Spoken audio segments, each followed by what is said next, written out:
YouTube, I think there's like a 20 or 30 second delay, and possibly gets as bad as that, but we'll see.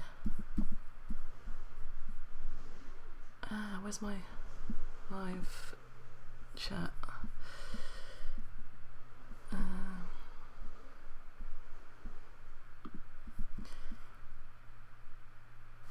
Not live yet.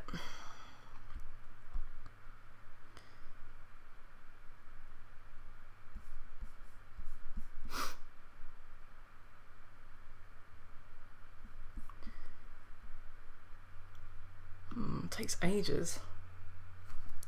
I clicked it like 20 seconds ago at least now, didn't I?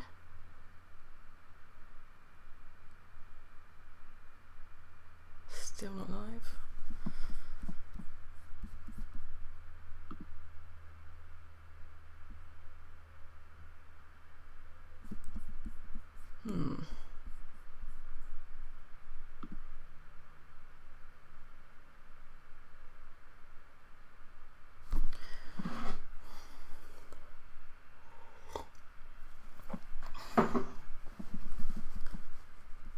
God, it's so slow. It should be live by now.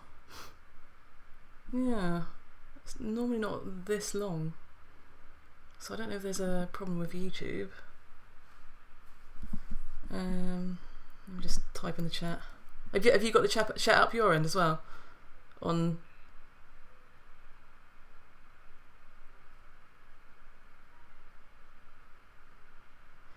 Oh, if you go onto my channel and then click on the live stream, and then mute the sound on YouTube,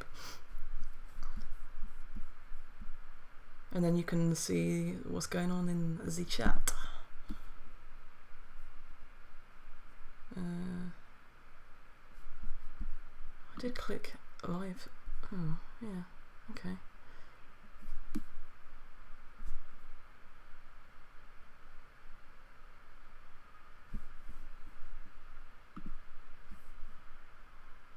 Still not live.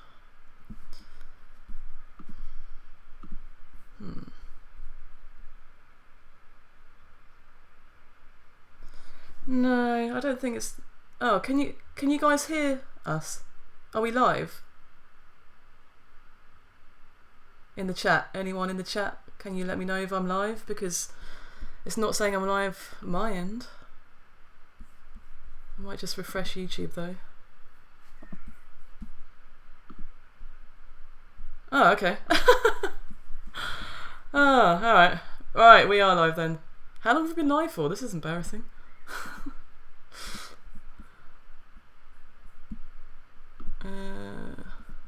Okay.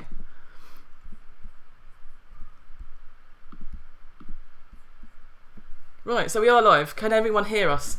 We just want to test out the volume levels to make sure that one of us isn't too quiet or too loud. So can people in the chat let us know? Can you hear me? Can you hear Thomas? Thomas, do you want to say something? Do you want to introduce yourself?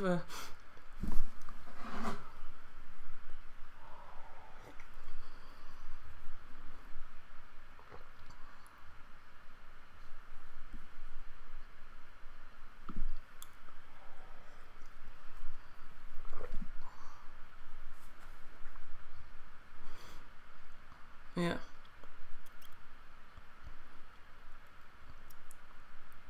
Let us know in the chat if you can hear that clearly. Anyone? I think it might be, the chat might be so behind that it's going to take us a while to could be an issue. God, I don't know what to do about it though, to be honest. Let us know if the volume levels are sufficient for you guys. You're on the wrong video chat. How can I be on the wrong video chat? I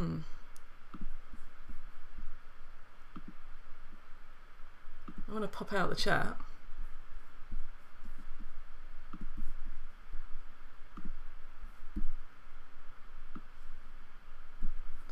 Go to the one I said. Well, how is it any different to the one that's on my YouTube channel?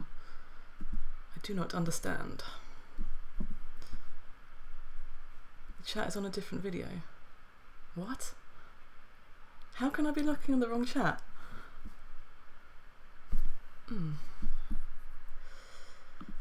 Oh, is it because I've got... hang on a second.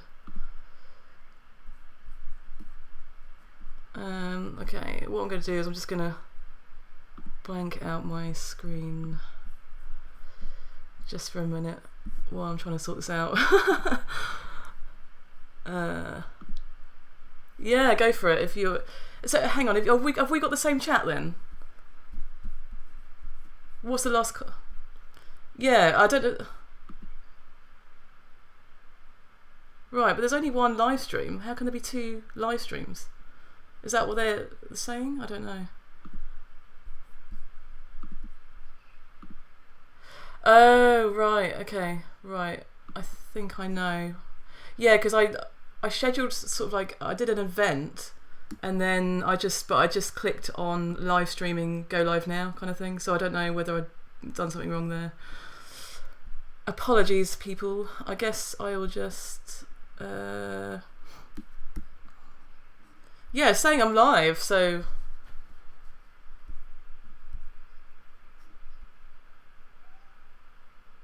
So is there two live streams?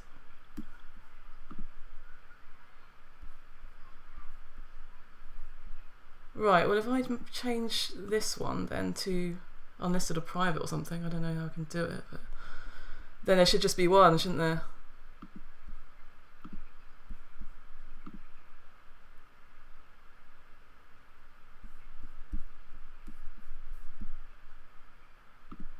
Yeah, I've sort of taken them off while I'm sort of sorting it out, because I don't know unless people could advise me to. Yeah, so yeah, because I've taken that one down on the event, so I'm just going to go to live streaming, stream now. Oh yeah, it's saying it's live. Okay, so there's one live stream now. Is that correct? Yeah, there's a chat going on. So everyone that was in the other live stream, just hop onto the only one that's left, I guess. Right, so if I go back to so I've just got to bring up the chat now. Sorry, go on. They both seem to have gone down.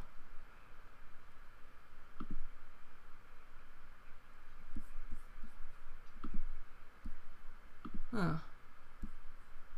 Okay.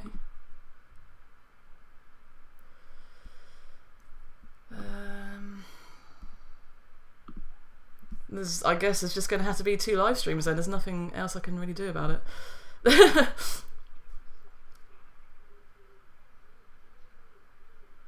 Yeah, I think that's what it was, yeah. I can, yeah, I can. I don't know how without creating the whole thing again though. That's the problem. Which will take ages.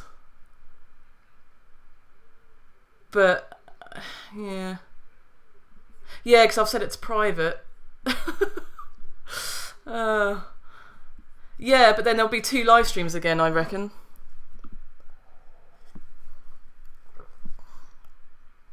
Alright, well I won't be able to see if anybody's commenting on the second one. I won't be able to look at it. Yeah. I'll just have to remember, don't set that live event thing again in the future, just... Okay, so... Is it public yet?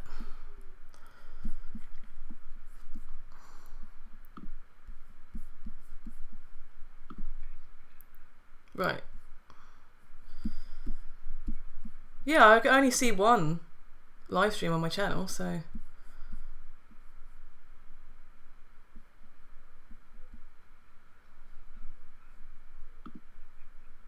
Yeah, I'll put it back on again.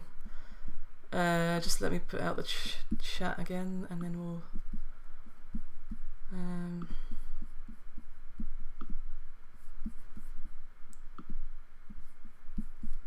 get rid of this. Okay, so can everyone hear us? Can everyone say? Okay. We've got AIDS in the chat tonight. Right, so let me just put out my questions for you, Thomas. So yeah, I haven't really seen many of your videos. Just the one. Yeah, I've just seen the one that you did about veganism being. You don't agree that veganism can be universal. You've done a few videos. I don't know what, because I've chatted to you on Twitter, and you wouldn't class yourself as a skeptic or an atheist per se. You're more of a, I don't know, what would you call yourself? More of a conservative, or yeah, go for it.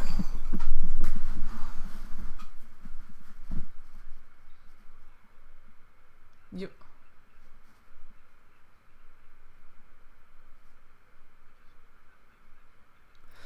Oh right, okay.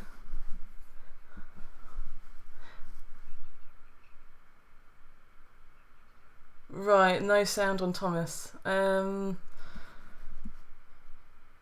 I can hear you. Have you got any volume settings, or is there anything that you've muted anywhere? Have you muted anything on the Hangout? On the bottom, there's a speaker symbol next to the hang up button. That's not crossed out, is it? I'm not sure why you're mute then. That's odd.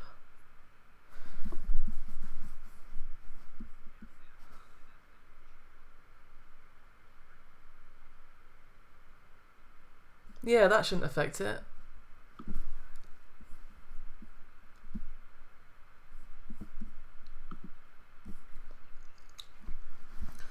Is it that he's really quiet, or actual mute, can't hear anything?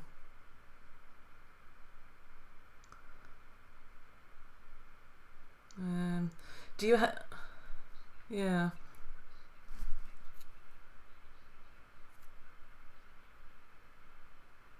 Do you have a stereo mix option in audio settings that would let us hear what you hear? Stereo mix option in which audio settings? On my laptop or in OBS? Java Soapbox. I'm just talking to him now because they can't hear you, Thomas. So.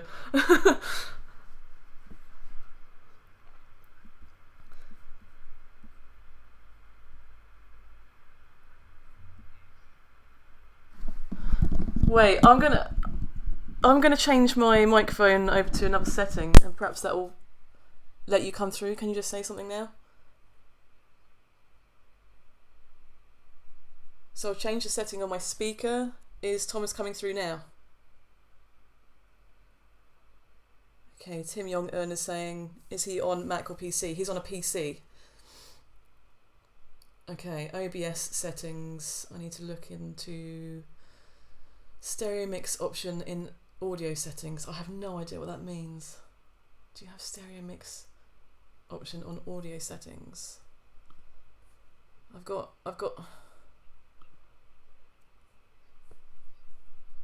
right. Can you I'm just in OBS now. Can you just read what he said again? His original.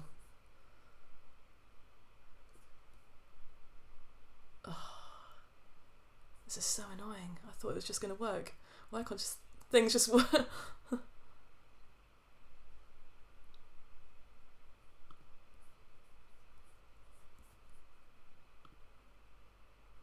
Wait, I'll have a look at the chat again. Just one sec.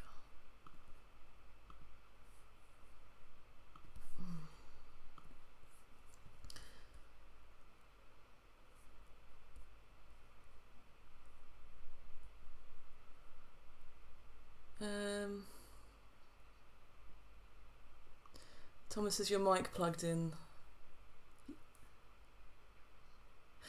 Can you tell your computer to, if your computer is using the microphone on your headset, on your earphones, then you need to tell the computer that that's what you're doing somehow. So you might need to change your headphone, your sound preferences to that of the microphone on your earphones. Does that make sense? Oh, not that window. Okay. Sorry about this, guys. We'll get started soon. We're taking like 20 minutes just to sort out the sound.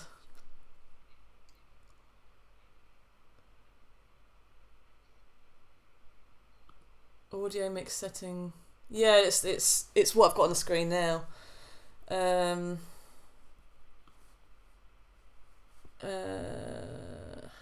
What is it said? Audio mix setting.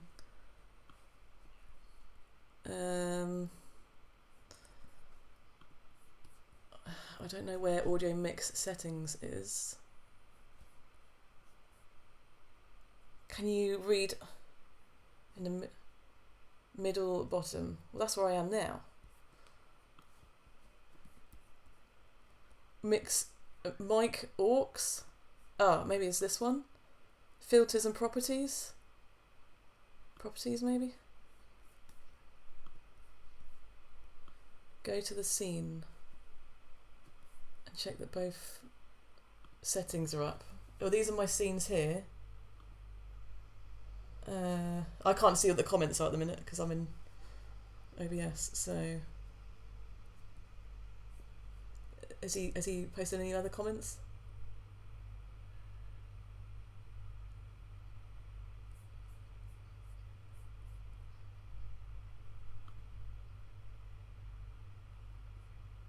Check that both volume settings are up. Okay. I don't know.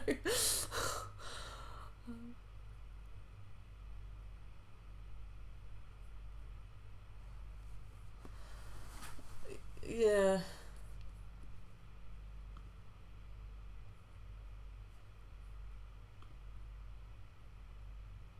I really don't know how to change the settings for the sound and scenes. I can right click and then have a look at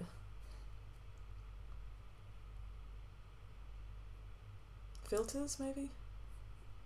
Nope.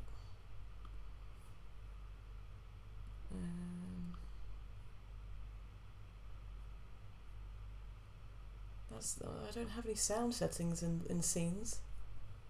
All I've got is settings on the mixer.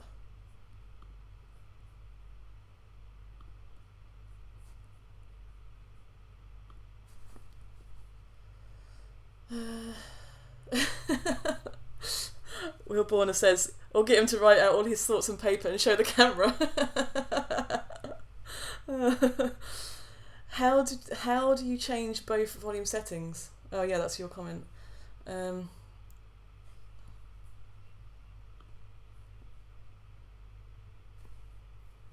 No, I'm not doing scenes like that. I'm just doing display. I'm just doing desktop mode. So I haven't like itemized scenes on OBS. I've just set it up like a two windows on my desktop. So that might be why he's getting confused. That won't mean anything to you, Thomas, but what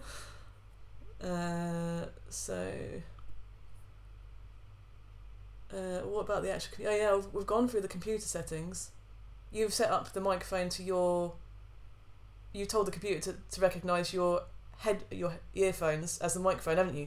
So there's nothing to do with your computer, so it's got to be my end. Maybe I don't have two settings. Fuck. We might just have to do just like a normal Google Hangout. We might just have to start the live stream again and not just sack off OBS, guys. Unless you guys have any other suggestions, because I haven't got a clue how to fix this. We'll just see what they say. Okay, do you want to unplug yours first? Out of the computer. Okay, just do it and we'll see.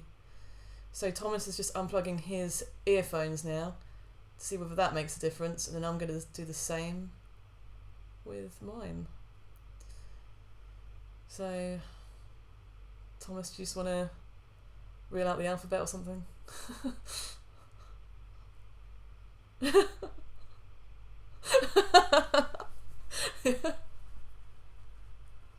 Yeah. No, that will take too long. Can't really offer constructive input if there's the standard OBS lag before you see the comments. Yeah, that's the problem. I don't know what the lag is. I think it's quite a long one though, so... Right. You plug your earphones in now and I'll take mine out. Right, I've unplugged mine now, but I don't think it's anything to do with my end. But I can't can you just say something? Yeah, sure. Yeah. I don't, but I'm not sure they'll be able to hear me yet. Yeah.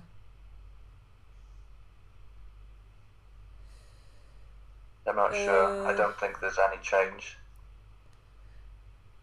Would like to explain what exactly you're trying to do if this is your first time doing so. Well, I've done this before. I haven't. This is the first time doing a stream on OBS with a guest. I've only ever done it just by myself, so I guess I should have tested it out before we started, so my bad. Yeah. Oh, it seems they can hear me now. Yay! Okay, right, I'm gonna plug in my earphones. So can you hear us both? Okay, I'm going to take my earphones out again. I don't know. We can hear him through your speakers. Okay, that's not good though. Because it'll be laggy, won't it? They seem happy though. I mean, I don't know whether. Yeah. I don't know whether it's all gonna lag or what have you. So, is there any lag? I don't know. Jasmine Rice says we can hear you both. Okay, guys in the chat, can you let us know if there's any lag? Maybe if we do sequential numbers of the alphabet. A. There is a distinct lag. If I'm looking at the pictures that I can see, it's me of about 20 seconds ago. Oh yeah, there'll be a lag on YouTube for sure. Of yourself, right. Yeah, just. Okay, so. Yeah. Yeah, so don't worry about that. I'm just talking about. I don't see why there should be a lag between me and you talking to one another. So I think Well, if the chat are happy, the sound is coming through. Happy now. Yeah. Okay, that's cool. No lags. Right, cool. We're good to go. All right. Well, I'm ready then. So sorry, guys. I'll put a timestamp in the description where to start the live stream from. I think when this goes onto my channel. Okay. Yeah. So, welcome to the live stream, guys. So we're going to be talking about well, I want to go through your video about. I've already responded to your video and the individual points, but you sent me some points that you want to raise on Twitter. Yes. Going through, I think you want to go into what you said on the video in a bit more depth. But before we start, I just wanted to clear up a few things. So you say so you're not really a skeptic or anything like that. You're more of a conservative. Do you want to just sort of explain where you're coming from, what your channel's about, and that kind of thing, so people get an idea of who you are and what you're about first? Of course. So you suggested to me that could I call you a skeptic or could I call you an atheist? Yeah. The thing is that I probably am an atheist, but I can't stand the atheists, and I guess I'm a skeptical person, but I'm not part of the skeptic community, and in lots of ways I don't particularly like the skeptic community because I think it's anything but skeptical on most issues, and that's why I took issue with those labels.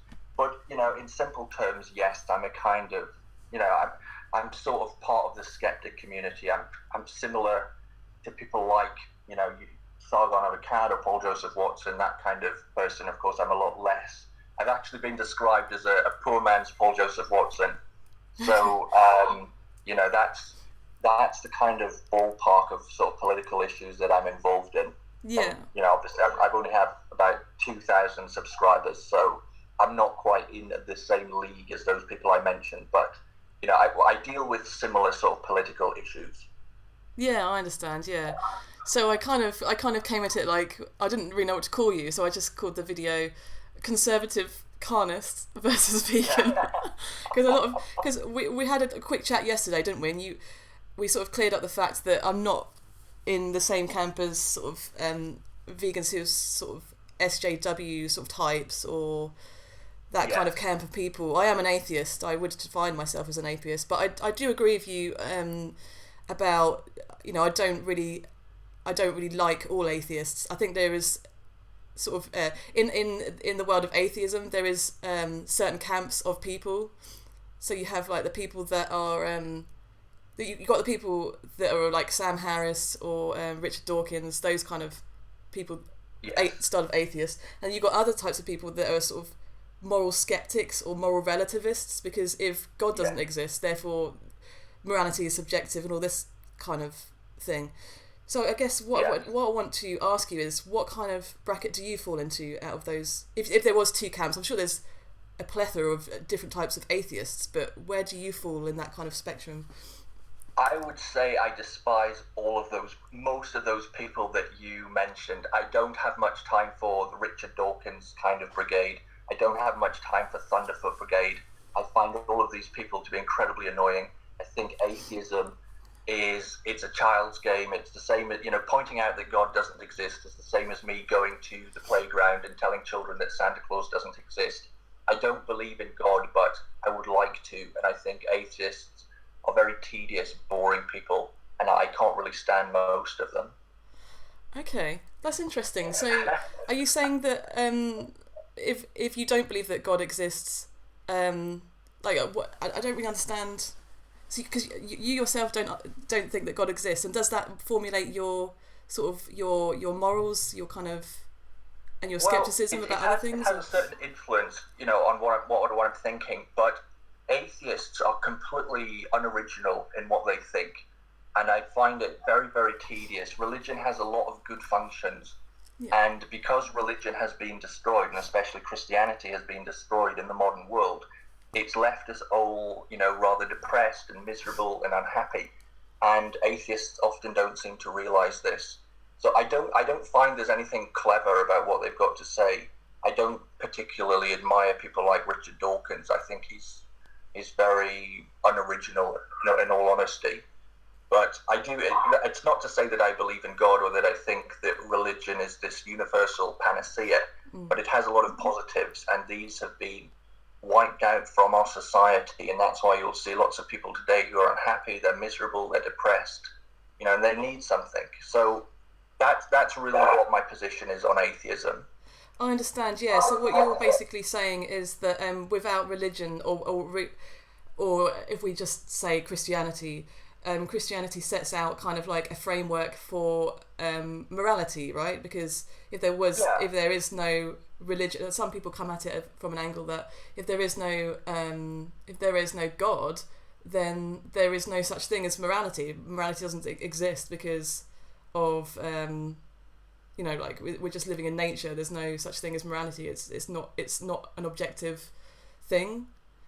Is that where you're coming from, or do you think that we can formulate a basis for morality based on objective truth, like objective moral truths?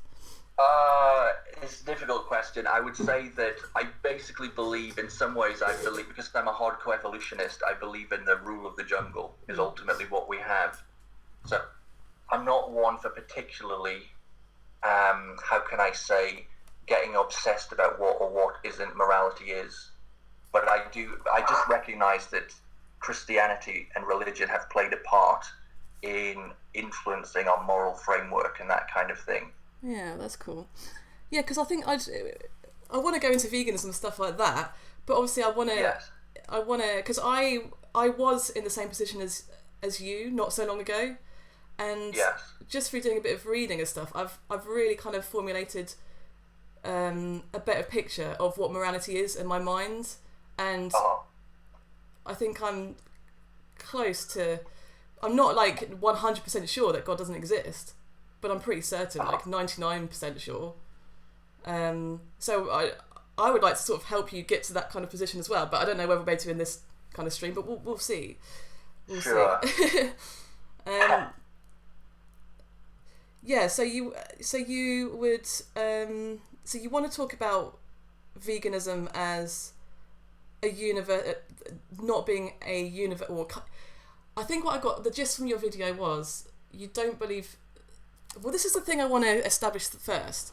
I want to go through the ethics of veganism because I don't think we can move on to veganism being a universal unless we discuss the ethics of veganism first. And the way that I come at it from is the way I see it, and the question I always ask people is there a trait or a difference between animals and humans that if we're present in the human instead of the animal would justify killing them or exploiting them needlessly? Is there any trait there that would justify that kind of treatment? I don't know whether you can think of anything that would justify that. In all honesty, I don't have a particularly high regard of humans, so I don't particularly think that human beings are that more advanced than animals. I'm not that impressed by humans in general. So if you ask me on an ethical level, is there any difference between killing humans and killing animals? On some level, I would say... Oh, can I just stop you there? That's not the question. Sorry. Yeah, the question isn't, is there any difference between humans and animals? It's, is there any trait or difference present in animals that, if were present or absent in humans, would justify the same treatment that we are proposing to do to the animals? Does that make sense? So it's not like, is there yeah. There is something in humans. I mean, humans have got something more in terms of they're more intelligent, they're more aware, that you could argue they've got a soul or something like that. I mean, I think it's obtuse to say that there isn't a difference between, there isn't an instinctive difference between humans and animals. But if you try to put it down into science, I think you might struggle to define what that difference is. I'm just looking at chat. Sorry, I'm not sure whether people can hear us. Danny Bork has said, "Why can't I hear him?" Can you hear us, guys? Break it down if you can. Hopefully they can hear us. Can you hear us? Can you hear us? Can you hear us? Denise Mankinis says something is wrong on your end, Danny. So I'm not sure that it's our problem. Nobody else is saying that they can't hear us. So, So basically, you've raised a few things there. You've raised intelligence, awareness, and a soul. I guess you mean a soul meaning. I mean, I don't know how you could define soul unless it's like in the religious context. But we'll go with intelligence, right? So if you're saying that intelligence is the trait that justifies, like slaughtering animals for food when we probably don't need to do that, then would it be justified in the human context to do the same? So if a human wasn't as intelligent as, or was intelligent, had the same kind of intelligence as a cow, would it be justified to murder them for the same reason? Do you see what I'm saying? Well, I come across enough idiots on Twitter that I'm very tempted to say yes. But in all honesty, no, because there's still a fundamental difference. Even if it had the same intelligence as a cow, it's still part of the human family and has, a really stupid human has a bond with its mother who is intelligent and part of the human family, and with its father who is intelligent and part of the human family. So there is some, it's not, I don't think you could really make that comparison. Okay, so so as I understand it, what you're saying is, you're saying no, that intelligence doesn't justify killing a human for the same reason, but the reason. No. Yeah. So are you agreeing no, that wouldn't be a justifiable reason? Intelligence. Yeah. No. Yeah. So then you're moving on to the fact that it's just because we're humans, so it's like the argument for the species. Is that what you're saying? Well, I'm saying there's a variety of traits which distinguish humans from animals. One of those is intelligence, but there's probably, if we could quantify it somehow, there'd be something like soul, there would be something like conscience, and there'd probably be a variety of other factors. But the bottom line is that at the very least, we should probably have an in-group preference for our own kind. So even if, let's suppose that humans are just like any other animals, I would still argue that we would have to have like an in-group, some kind of in-group preference that would say, you know what, a human is one of our own, an animal is not one of our own. Sure. So, you've raised two more things there. You've raised souls and in-group preference, but the thing is, we need to sort of like look at these one at a time because they are sort of all individual traits. Okay, so I don't really know how you define souls and whether we can prove animals have souls or not, or whether we have a soul that is, you know, some kind of afterlife or anything like that. Because I'm an atheist, and you kind of said that you kind of are. So I don't really know how we can define that. No, yeah. I don't know either. Yeah. I don't know either. So I think because we can't really define it, I don't think we can really use that. Okay. As a trait, would you agree? Because we can't really put a finger on what it is. No, I wouldn't say it's. I'm sure you could define it in some sense if you really wanted to get at it. I'm sure you could find some kind of argument that would describe the human soul and show that it is different from an animal's soul. How would you measure that? I have no idea, to be honest. But I wouldn't say that it's just some, you know. It's not. Are you saying it's not arbitrary? It's not some kind of. I'm saying that. What am I saying? I'm saying that I believe, from my own personal experience, I believe that humans have a soul which chickens probably don't, or they have different types of soul. There's something that animates the human species that doesn't animate chickens. Okay. And yeah, that would. So if go on, sorry. No, please continue. So if humans didn't have a soul, would that justify killing them for the same reasons we're killing animals? But they do have a soul. I mean, that's like saying if human, you know, if my auntie was a man, she'd be my uncle. I don't really. Well, I mean, I suppose you could argue that some humans don't have souls.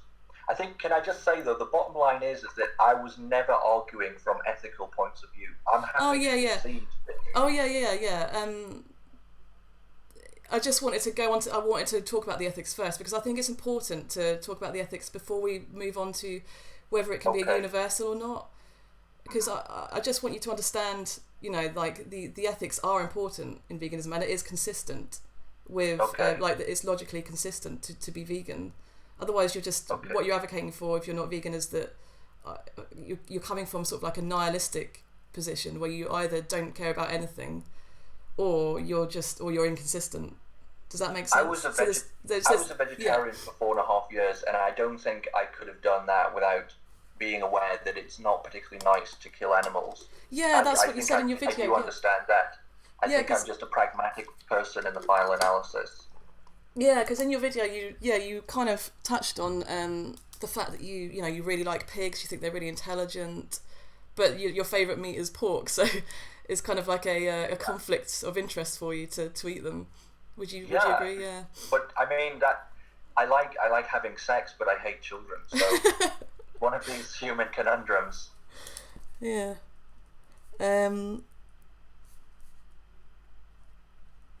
Yeah, but I mean, so I don't know whether you want to go on and talk about I don't know whether because I don't want to just like.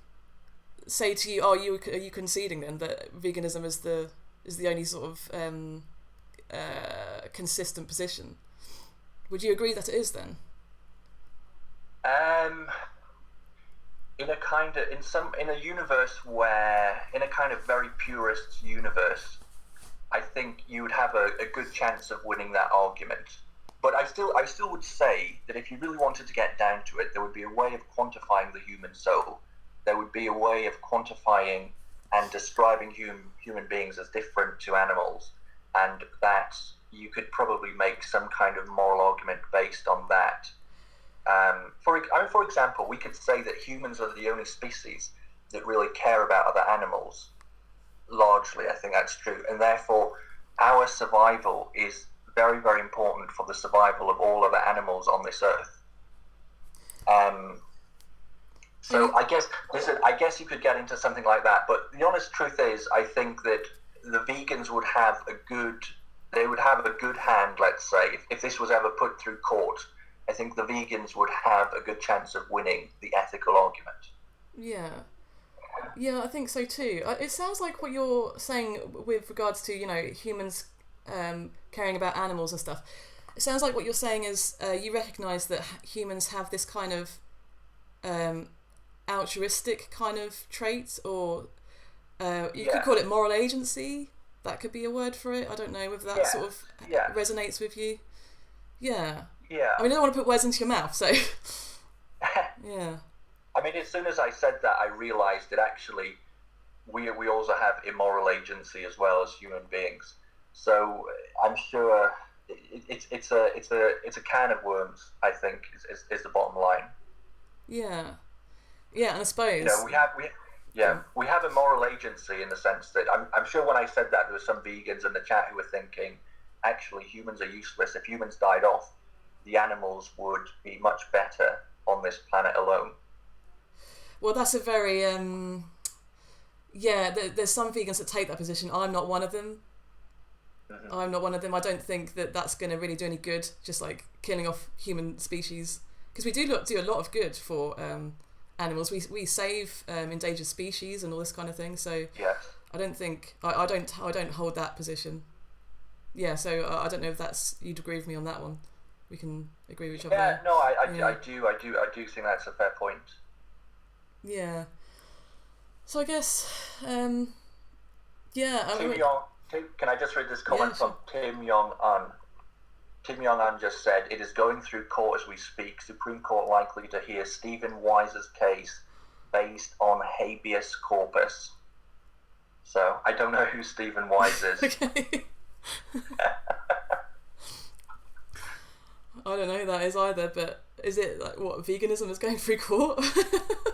Well, exactly. Let me just read Dan Cosmos Bergster. He says, having moral agency justifies us to be immoral against animals, ?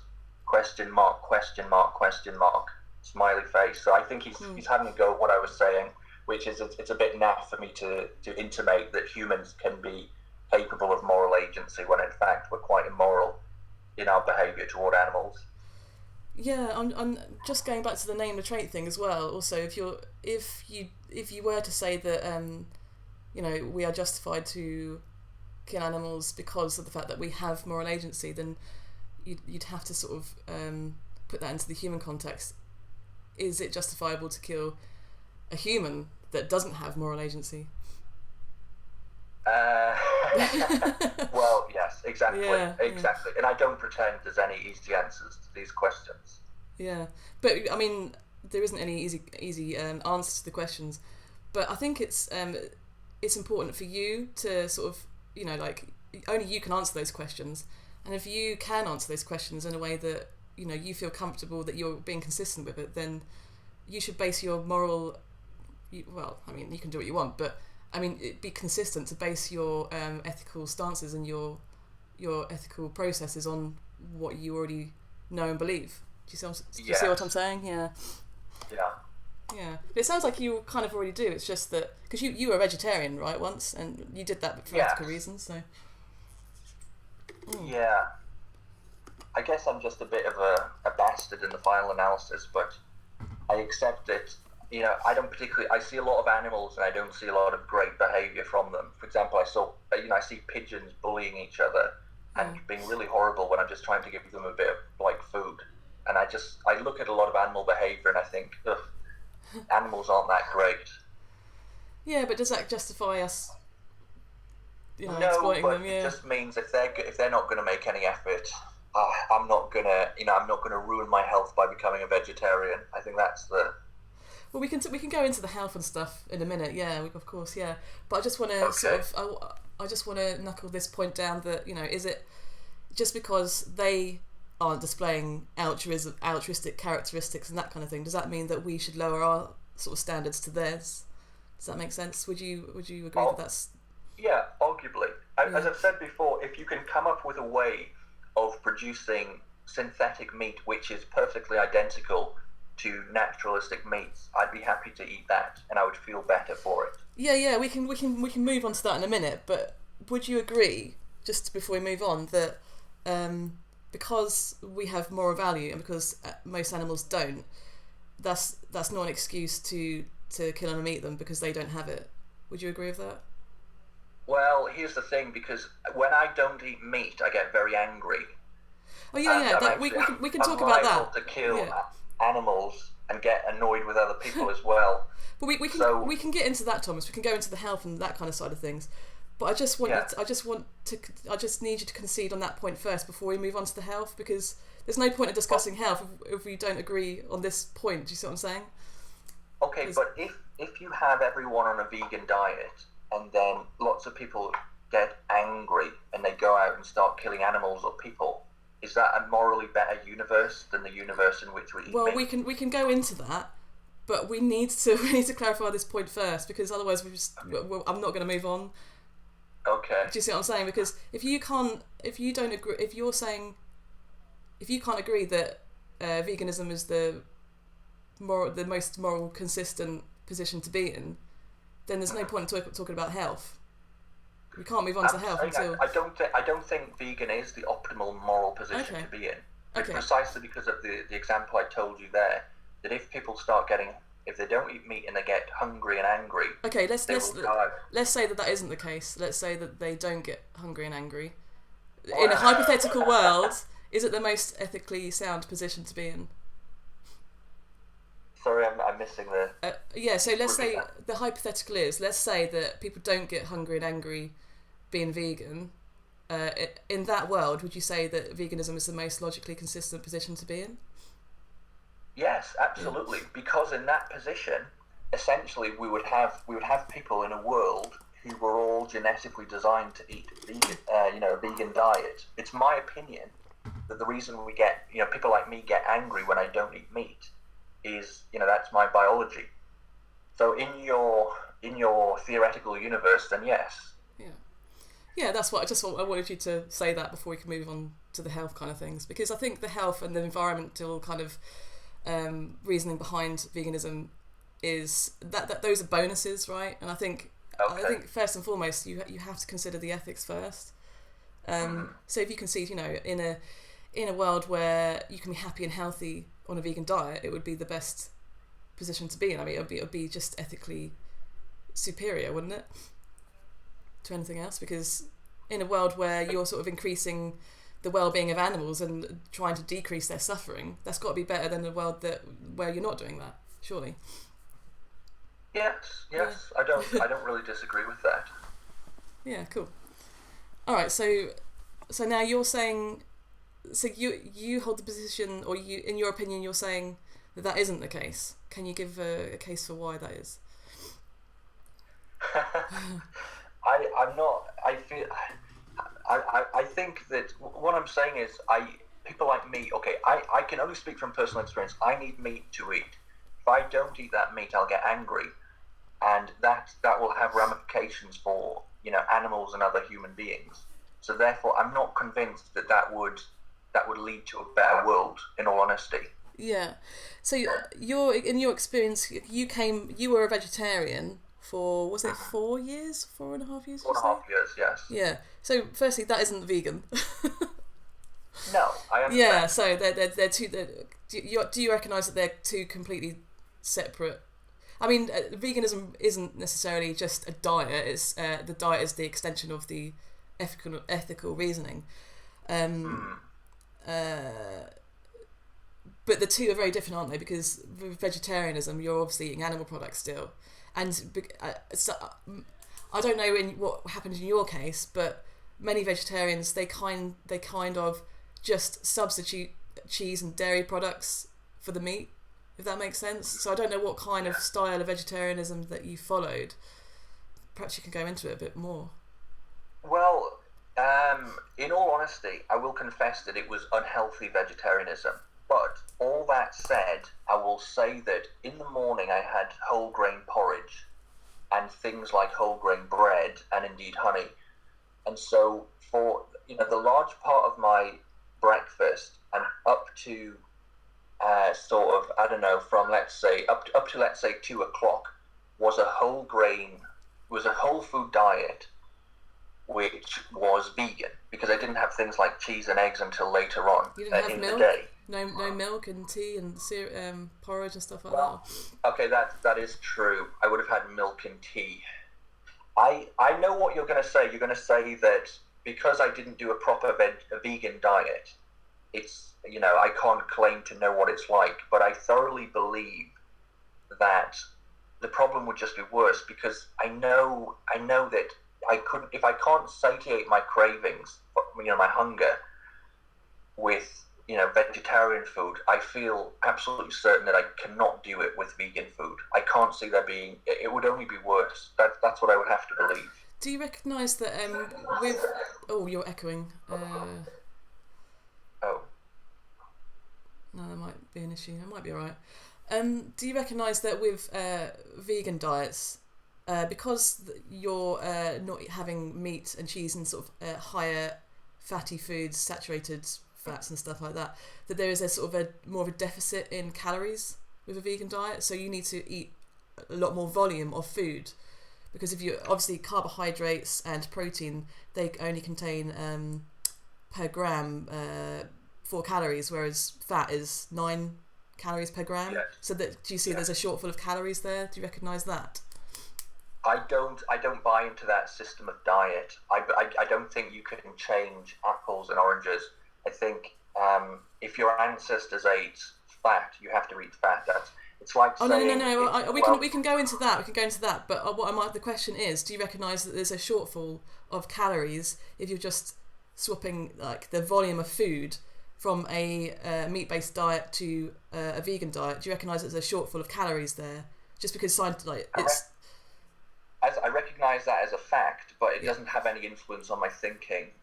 If you put, if you have a car which is designed to take petrol, and then you put, instead of petrol in, you put in diluted chip fat, you might argue, diluted chip fat is not as strong as petrol, so I've got to put in, 3 gallons more. But, at the end of the day, you should be putting petrol in your car. That would be my stance on it. But so you do recognise that there is a shortfall of calories, therefore you need to eat larger volumes of food as a vegan. Can we just concede on that point first before we go on to the wrong fuel analogy? Just in terms of like scientifically speaking, mathematically speaking, there is a shortfall of calories from an omnivorous diet to a vegan diet. You would agree? I mean, that's mathematically correct. I do agree with that, but I don't think that the solution is as simple as you sort of suggest. That's what I'm saying. Yeah, okay, but you do so you do concede then that there is a shortfall of calories. You're saying yes, that is correct. Like that's mathematically correct, right? Yeah, probably. Yeah, it's mathematically correct. Yeah. Yes. Yeah. So then you're saying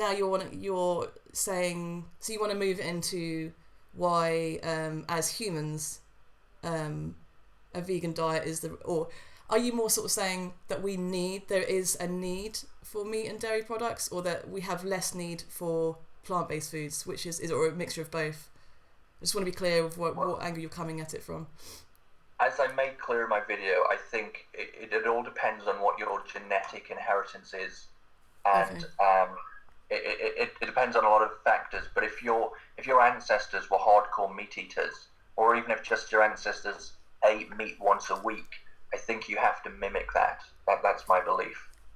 Okay, so you're saying that it's relative, like that how much meat that we consume and how much plants we consume is relative to our human genetics? Exactly. Okay, so you want to make a case for why what is it? Is in your video you say like Northern Europeans have more of a propensity for being able to consume more meat products? Is that correct, or do you want to Yeah, or do you want to just put it into your own words? I don't want to put words into your mouth. Okay, so the thing that I was propounding in my video was that universal veganism is just not possible. And in that video, I talked about how Northern Europeans, or at least some Northern Europeans, because they're conditioned to live in cold climates which are meat rich and vegetation poor, that they would have a genetic requirement to eat a lot of meat. So I talked about Northern Europeans and I talked about Eskimos. And I would have to believe that Eskimos definitely, and lots of Northern Europeans, have this inbuilt need to eat meat.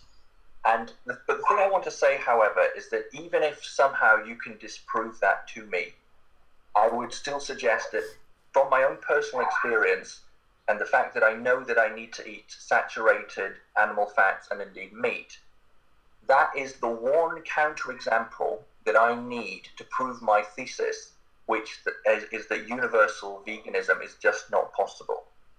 So that's how I see it. I see it from the theory of evolution. I look at Northern Europeans, I look at Eskimos especially, but in the final analysis, I look at myself and I know what I'm like.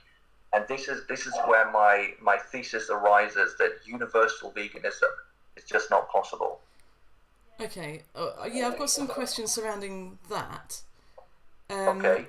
Mainly to do with what evidence is there that says that Northern Europeans actually need to eat meat?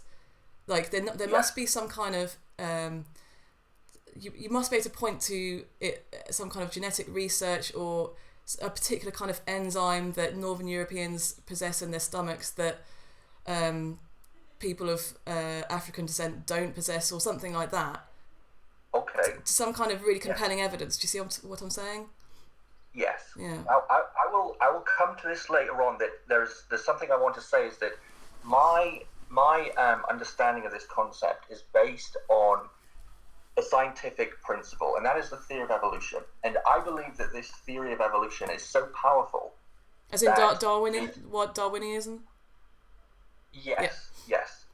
I believe that this is so powerful as a theory that it can basically, how can I say, it overrides and it is sovereign to all varieties of scientific research. And I will come back to clear up that point in a moment. But let me tell you about why I believe that Northern Europeans will have this propensity to require meat in their diet. And that is this. Let's suppose that we have a human population who live in some kind of temperate climate.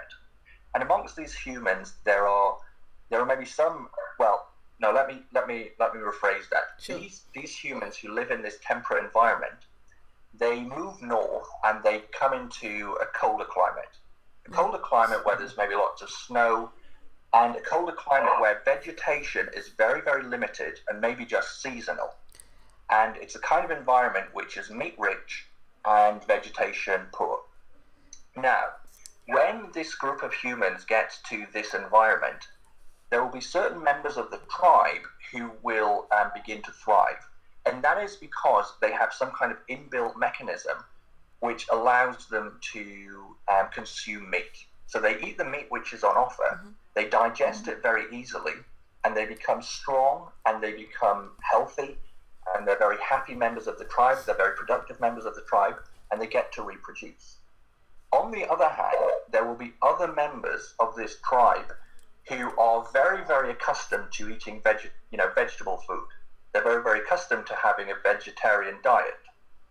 Now, when these other members of the tribe get into this colder climate, which is meat rich and vegetation poor, they are going to struggle to get the vegetation that they need.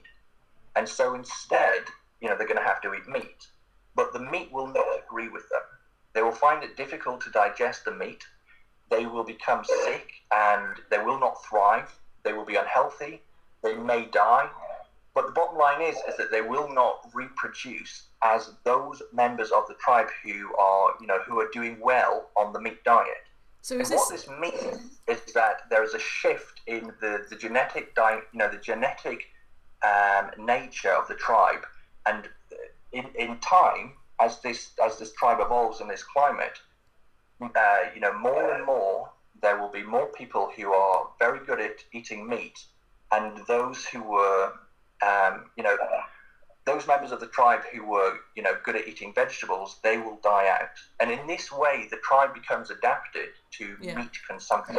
Yeah, so you're making a case for adaptations to be able to consume more meat products, because we needed to in the past, because there wasn't as much vegetation around, the more sort of northern you go in the hemisphere, right? Yes. So, I completely understand where you're coming from in terms of the theory of evolution. We had to do it in the past, so the hunters and the gatherers and the foragers, they just found,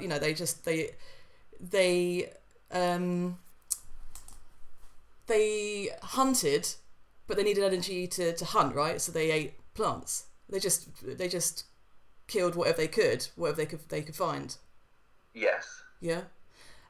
Yes. But that was, this was like thousands and thousands of years ago now.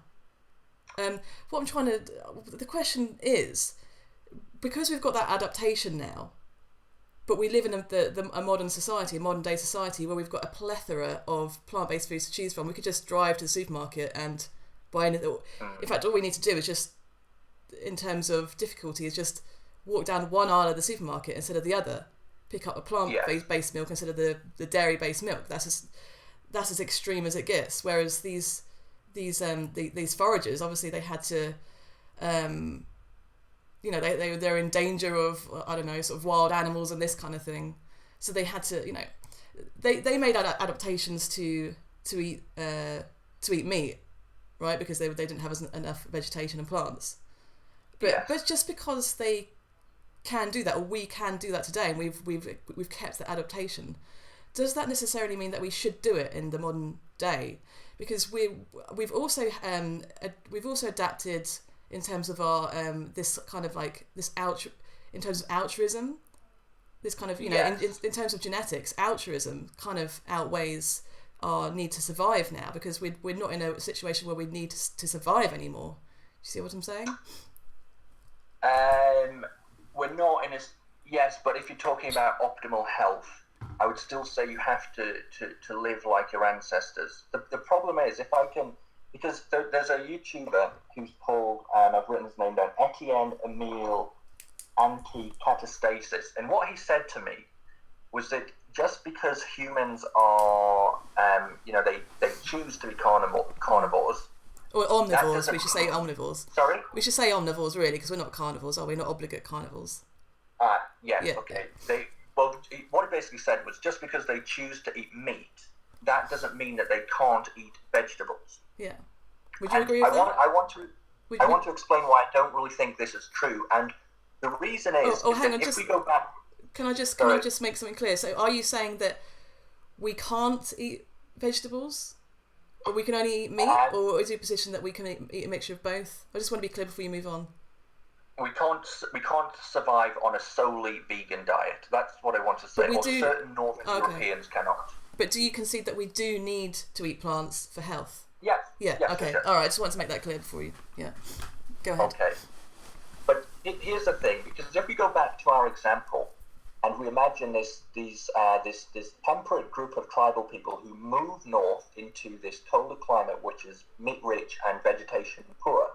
Let's suppose that we have two people they're very good at adapting to eating meat, okay? So both of these people, when they get to this colder climate, they can both eat the meat sources available and indeed thrive. Now let's imagine that one of these two people can only do that, and that the second of these two people has a backup vegan system. So this second person retains the ability to consume a vegan diet. Now, the thing I would ask you is, if we think about these two people, what would be the advantage for the tribal member with a backup vegan system in this cold climate, which is meat-rich and vegetation-poor? Because I don't think there would be any advantage at all for this tribal member to maintain a backup vegan system. But on the other hand, I think it would be disadvantageous for this person to have this backup vegan system because they would have to expend energy on it. And what for? Because this tribal member is now in a meat-rich environment and therefore does not have any need to have this backup vegan system. And so for that reason, I would argue that anyone who had any kind of tribal person that had this backup vegan system would not have thrived as much as someone who was solely dedicated to eating, primarily meat-based resources. And that is why I cannot believe that if you take all Northern Europeans now, all of them, you can just suddenly revert them back to a vegan diet. I don't think that argument stacks up. So you're saying that that's echoey again. Oh, it's quite bad. So what evidence have you got to say that we can't solely survive on a vegan diet as Northern Europeans? What I'm saying is I have this very incredibly powerful tool called the theory of evolution. It's it's all these ideas which you will find in The Origin of the Species, where Darwin not only talks about animals being adapted for the environment in which they live, but he also says that redundant systems are usually they're usually gotten rid of because they require energy to run. And in this case, the redundant system would be the backup vegan digestive system. And that in this case, in this scenario, there would be little advantage for a human to spend energy on having this backup vegan system. But what is it about meat that we require that we can't get from plants? Here's the thing. I don't really have to answer that question to prove my point. I mean, it's obvious the answer is certain types of proteins. You do need to answer that question, because if we can survive solely on plants, then why would we need to eat meat? I mean, there must be something in meat that we require to justify we need to eat meat. Otherwise, it's just a non-argument. Well, okay, what is it in petrol that you need? What is it in petrol? Why do you need to put petrol in a car? What is it in petrol that you need to... What's the key factor? I have no idea of the ingredients of petrol. No, and I don't have any idea of the ingredients of meat, but I know that I think you need to... I think that's the thing. I think you need to research what it is in meat that you require that isn't already in plants, because otherwise you're just saying it's just a non-argument. You haven't understood the power of the theory of evolution. I understand it fine, yeah. I know that meat is different to plant foods. It's two different types of substance. Yeah. And I know that if our ancestors were eating meat, then that system has to carry on. That process has to carry on. Well, not necessarily, is it? Because there are things that we used to do that we don't do now that we consider abhorrent. Like we could say, if we were going to say that evolution and nature should dictate our behaviour today, then we would also have to say that it's okay to rape people because we need to reproduce. Would you agree? Well, did our tribal ancestors always rape people? Probably. They used to kill. They used to kill their young. They used to kill the old. That sort of slowed them down because they're nomadic people. Yeah, but I would say that those kind of things. The thing is that for me, those are exceptional things. But if you take that's a special plea. That's like special pleading, though, saying that they're different in some way. Yes, but they are different. And let me explain why. If you go back to our tribal ancestors would have eaten meat on the basis of every day or perhaps every week. Mm-hmm. They would have killed someone once in a blue moon. They might have killed, 2 people in their lifetime. Is that reasonable? But the point is that those are exceptional circumstances. It's not an everyday occurrence. Eating is an everyday occurrence, and I would suggest that eating meat is at least a weekly occurrence that you have to do on and on and on. And if I can give you another metaphor. Well, hang on. I just want to ask you about that before we move on. Okay. So you were saying, I just want to get what you're saying straight. You might need to repeat it back to me because I'm a bit forgetful. So you're saying that all the other unethical things that our ancestors did were sort of once off. They didn't happen as often as, because as eating meat. If you're saying that you've already agreed that eating meat is unethical, it's not consistent. So it seems to me like you're saying it's okay to do unethical acts if you're not doing it very often. No, is that what you're coming from?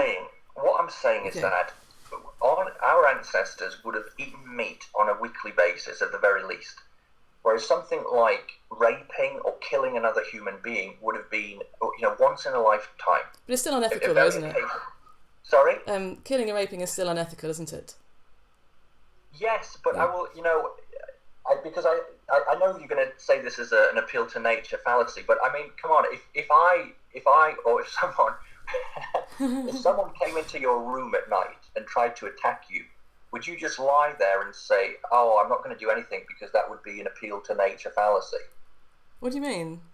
Why would it be an appeal to nature fallacy? If someone tried to attack you, would you just let them attack you and say, "I can't do anything because otherwise it's an appeal to nature fallacy"? Well, no, it's not, because that'd be if you're going to attack them back, that would be self-defense. That's a perfectly ethical thing to do. Okay. Yeah. So what I'm saying is, but come on, not most. If our ancestors occasionally killed another human being, they probably did it out of self-defense. So. Well, no, they didn't. They did it because they slowed them down. Like the older generations were just slowing them down. Women couldn't bear as many children until they sort of settled and and started farming, that kind of thing. So if they bore too many children, they just killed them. But I mean, if you want to take the appeal to nature fallacy to its logical conclusion, you could say that we don't need to breathe oxygen, because that's just because we do need to breathe it though. Well, but it's the same thing, and I think that. Why is it the same thing? Hang on. Eating. Can I just say, eating meat is much closer. No. But you said that breathing oxygen is a nature fallacy. How did you come to that conclusion? No, I'm saying, look, I don't approve of this appeal to nature fallacy. I think it's nonsense. But if you want to take it, if you're going to say, well, if you're going to debunk my argument that we need to live like our ancestors by saying, well, actually, we don't because we can do differently to our ancestors, then, do we need to breathe oxygen anymore? I don't understand. Yes, we do need to breathe oxygen. It's not harming anyone to breathe oxygen. It is harming animals to kill them. So they're not. They're a false comparison, really. But you could argue that breathing oxygen creates carbon dioxide, which doesn't actually. Carbon dioxide is good for plants. Is that right? Yeah, of course. To create oxygen. I thought there was too much carbon dioxide in the atmosphere. Well, yeah, there's a lot of methane that's coming, and carbon dioxide produced, especially from the animal agriculture industry. It's coming mainly from that industry. But I mean, in terms of the ecosystem, I mean, we're fine to breathe oxygen. Though? Pardon? Isn't it global warming? Global warming, climate change, that kind of thing. If you're going to argue in terms of global warming is bad, climate change is bad, the main contributors to global warming and climate change is the animal agriculture. They're expending the most CO2 gas into the environment. Okay. Yeah. But I don't want to get into the environment. We can talk about that later if we really want to. But okay, but I will still maintain that things like raping another human being or killing another human being are not really similar activities to eating meat. I believe that eating meat would have been a daily or weekly activity, and that raping or killing someone would have been a once in a lifetime thing. Yeah, but what you're saying, I mean, you agree that they're all unethical acts, right? Because you've already conceded that veganism is the most consistent position. So therefore, if you're saying that... Probably. But you did agree in a hypothetical situation where it's healthy, can be healthy and happy to eat a vegan diet, that it seems the most logical and ethical thing to do. So therefore, if you're saying that killing animals, raping humans, and killing humans are all unethical acts, how can you say that how can you say that doing an unethical act not very often is more ethical? You can't, because it's like special pleading. Do you see what I'm saying? I'm not arguing from an ethical point of view. I'm saying that it was not because raping or killing someone was a once in a lifetime act. It was not imperative to our existence. Well, it wasn't. It wasn't. It's not imperative to our everyday continued existence. Whereas eating meat is. Yeah, I'm a bit confused how it is though, because you haven't yet demonstrated what it is about the ingredients or the nutrients in meat and dairy that you can't find on a plant-based diet. You need to present some evidence to convince me that that is true. Do you see what I'm saying? It's fat and it's fat and protein that you don't get in plant food. So what is it about fat that we need? How much fat do we need? I don't know. This is what I'm saying, but this is the power of the theory of evolution, because if that was what we were eating, if that was the environment, that the food that was offered in the environment for thousands of years, then we must keep doing it. That's how powerful this theorem is. But if we don't need to keep doing it though now, because we don't in the modern world, then why do we need to continue doing it? Just because we've done something in the past that is unethical. Why do we need to continue doing it now when we've got other options and we can survive perfectly happily and healthily without doing that? Why put oil in a car? You could put in water. You could put in oxygen. So why don't you put oxygen in your car next because time? Because the car needs petrol. It won't run on water. It needs petrol, but that's immoral. It's not. How is it immoral? It's not killing anyone. It's immoral. Well, it's burning fossil fuels if you like. If you but put it's not. Water in, no. If you put water in, you wouldn't be harming the environment. Yeah, but I mean, we're talking in terms of sentient lives. We're not talking the environment. Ending a sentient life because you want to eat meat. It's still immoral. Well, if you harm the environment, yeah, you but harm can you? Sentient life. Yeah, but you can understand. Can you not recognise that the two are they're categorically separate from one another, because one is taking a sentient life and the other is damaging the environment. And if you're going to argue that eating meat is ethical, then you're going to have to argue that like animal agriculture is one of the biggest contributors to climate change. So it's kind of like a double whammy. You've got like the environmental factors and the unethicalness of killing an animal just because do you see what I'm saying? I think we're just going to have to agree to disagree on this one. No. I think you have to put petrol in a car, and you have to put meat in a Northern European to some extent. But you haven't demonstrated why a Northern European needs to eat meat. What is it about meat that they need? I have demonstrated that. I've shown you the fundamental mechanism which drives human genetics. I've shown that if you put certain tribes in a harsh climate where it's cold and it's meat rich and vegetation poor, there will be a shift in the dynamics of the genetics of the tribe in favour of eating meat. But that's not evidence to say that we actually need that it's vitally necessary for us to do that, because you can survive if you can survive quite happily and healthily without doing that. So I don't really understand what your evidence is, because it's not evidence. It's no empirical evidence. You're not presenting me with any empirical evidence.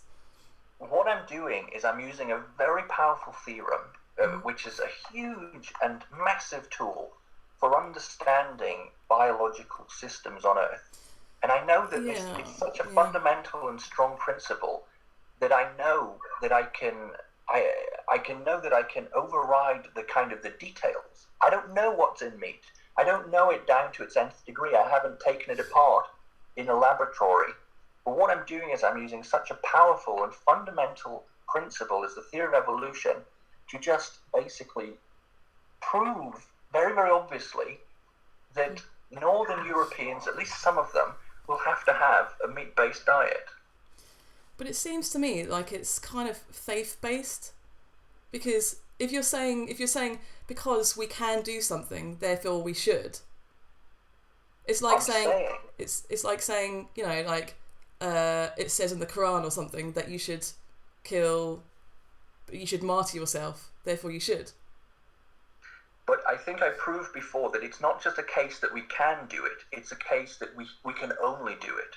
How And do you that mean is we the can only kind do it? of if and only if principle of evolution which optimally designs people for the environment in which they'll find themselves. And that is why, when I was talking before about some of these meat eaters having a backup vegan system, and I told you why I didn't believe that would be true, that the way that evolution works, it would drive people in a direction of only being able to eat meat inclusive diets, and that anyone with a backup vegan system would just would be genetically shifted to the side, and that the dominant genetic characteristic of the tribe would be to be meat, would be always to depend on meat in some capacity.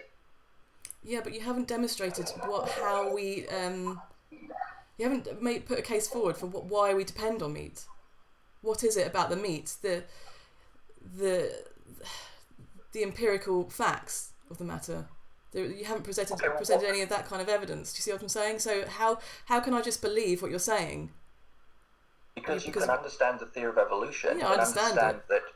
Sorry? I understand that we've adapted. We may or may not have adapted, I don't know, to be able to eat more meat products and stuff like that. But that isn't an argument to say that we should do that. It isn't. Okay, but because this is what I'm trying to say. Suppose that you have people in this meat-rich environment who have a backup vegan system. So they still retain genetics which allow them to thrive perfectly on a vegan diet. I would suggest that over the course of time, because that is not in any way an advantage in the wintry meat-rich climate, and because in fact it is a hindrance because it takes up energy, I would suggest that those kind of genetics would have to be lost in the long term.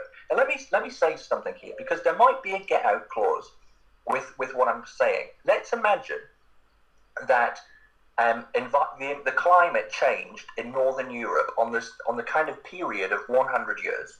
So for 100 years it would be very cold, and then for 100 years it would be very warm. And so you'd have a period of 100 years where it would be a meat-rich environment, and then a period of 100 years where it would be a vegetation-rich environment.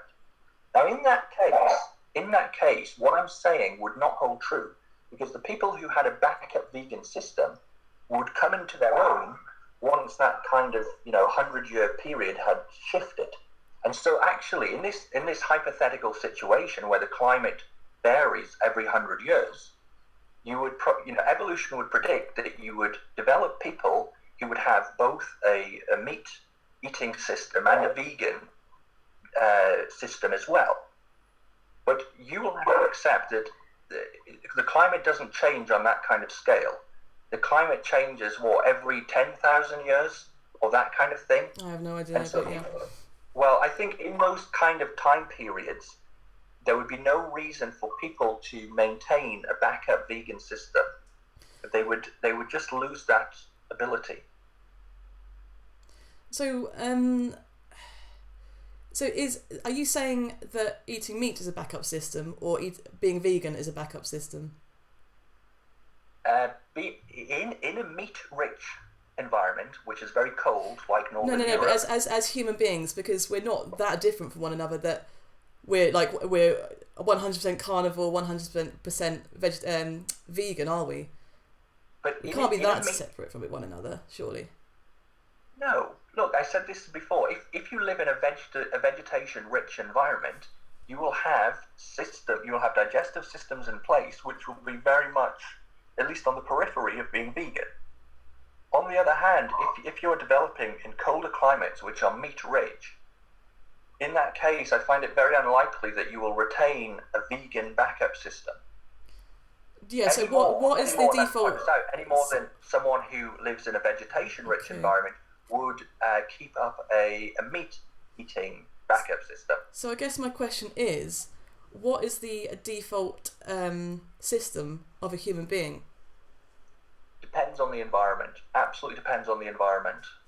So we're that different from one another that we have two different systems? Is that what you're saying? Yes, absolutely. Eskimos will have a system designed to eat meat Well, Whereas certain, Indians yeah. or certain people who live in vegetation-rich environments will have systems which are designed to process plant food. Thomas, what's the average age of an Eskimo? I don't know, but you're gonna tell me that they all die of cancer when they're 33. I'm not. I'm just asking you the questions because I don't know if you know.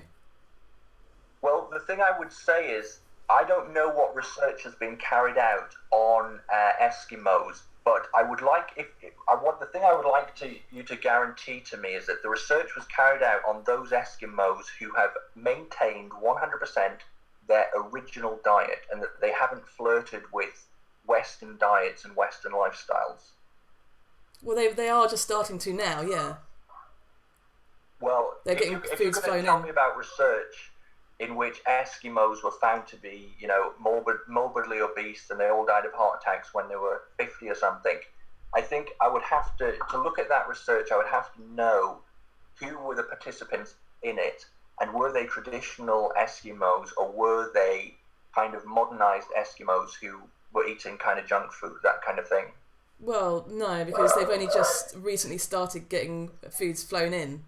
So, I mean, they live on like seal blubber and all that kind of stuff, don't they? Is that correct? Traditionally, yes. Yeah. Traditionally. So the traditional age of an Eskimo. You want me to guess, so? Well, I don't know. I would have thought that you would have known if this is your kind of field of expertise, you know what I mean? I don't know. I don't know what the traditional age of an Eskimo is. But I tell you something. I find it highly unlikely that in that environment where they're freezing their nuts off and they're trying to put together, ice, what are they called, igloos, that kind of thing, I find it extremely unlikely that they're all sort of lumbering about and they were sort of obese and slow and they've all got heart conditions. I find that totally unbelievable. I have to believe that the Eskimos who lived in that region of the world were highly fit and highly adapted and really kind of vigorous and rigorous kind of people. I know what you want to believe, but I think in terms of if you're going to have a belief in anything, it needs to be grounded in empirical evidence rather than faith. Would you agree? Okay, but I haven't looked per se at the studies of Weston Price, but Weston Price he went around the world to different native tribes, native peoples untouched by civilization, and he found that they were all very healthy people. Yeah, okay. I mean, that's one study. I haven't looked into that. But you must have seen. Have you seen? You see these third world pictures of some people, and they are incredibly fit in the way that we are not. I don't know. Can you explain? Can you go into more detail? Oh well, I don't know. I just remember. If you just look at pictures of like people in certain parts of India or certain people in the Amazon and this kind of thing. Pictures they from look where? A lot more. Where? They look a lot healthy. Sorry. Pictures from where? What kind of pictures? Just in general, the kind of things that you see on, I don't know, in a geography book when you're a kid. The people look very, they look healthy, in my opinion. In your opinion? Well, okay, I don't know. Maybe, are you saying that all ethnic groups look really unhealthy to you? No, I didn't say that. I'm just asking you what. I think compared to Western man, the native tribes of the world look very fit and buff and healthy. I will say that. I mean, just looking at someone doesn't tell you any information about their health, though, does it? Because you can look healthy. It tells you everything. Right here, and let me explain why. If it is very important for sexual reproduction that people, women and men, can recognize those members of the tribe who are healthy, and therefore, being good-looking or being healthy, or what have you, this is an absolute indication which is both necessary and sufficient for health, in my opinion. Okay, so are you saying that certain people look unhealthy? If some people look healthy? I think that's just obvious. Well, especially in today's Western society. Oh, you're talking about obesity? No. It's a lot more than just obesity. Can you give me some examples of who looks healthy and who looks unhealthy in terms of... Okay, let me... I'll do an example on myself. You see the rings under my eyes? It's not very clear, but it's very pixelated. Okay, I can tell you, I have black rings under my eyes, and that is something which I've always had, and that is another symptom of being, it's something which would suggest a thing. And there's a variety of other things. For example, I'll do some others which I suffered from. I used to have a very pimpled nose.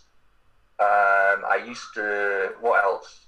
What else is a sign? Well, I used to have a very bad back. I used to have headaches. I used to have all sorts of ailments. Most of the ailments of the modern world are not experienced by tribal peoples, because if they were, they would never be able to cope in such hideous environments. Lots of the kind of things that we suffer from today are what the Germans would call Krankheits, or Zivilisationskrankheiten. And that means illnesses which are related precisely to Western culture and the Western lifestyle. There are so many ways, apart from being obese, there are so many ways in which we can be, we can be unhealthy. I'm not sure if I quite understand, because you're saying that the bags, the blackness under your eyes and the pimples on your nose was caused by what exactly? Poor diet, principally, I would say, and also excessive levels of stress, which our ancestors didn't experience. Right. Okay. So there's all sorts of things and also bad sleeping patterns. That's another typical bad aspect of the modern Western lifestyle. Mm-hmm. And we have this kind of exaggeration of obesity in the Western culture as well, right? What's that caused by? Oh, absolutely. That's the problem. Yeah, what's that caused? What do you think is causing that? Well, I hear that it's carbohydrates that generally cause obesity. Not animal saturated fats? Nope, I don't think so. Because okay. I mean, from a logical, from a perspective, it's very clear that hunters always overweight. It's just you just have to think about it. Hunters had to be very fit and agile and quick to move and run, that kind of thing. So it was very unlikely that hunters were all kind of porky and overweight.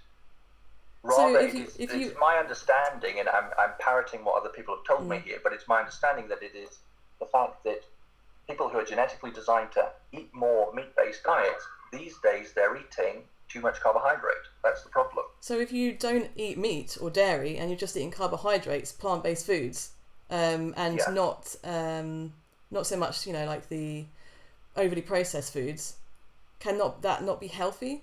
And I mean, do you see many obese vegans that are on a plant-based whole foods diet?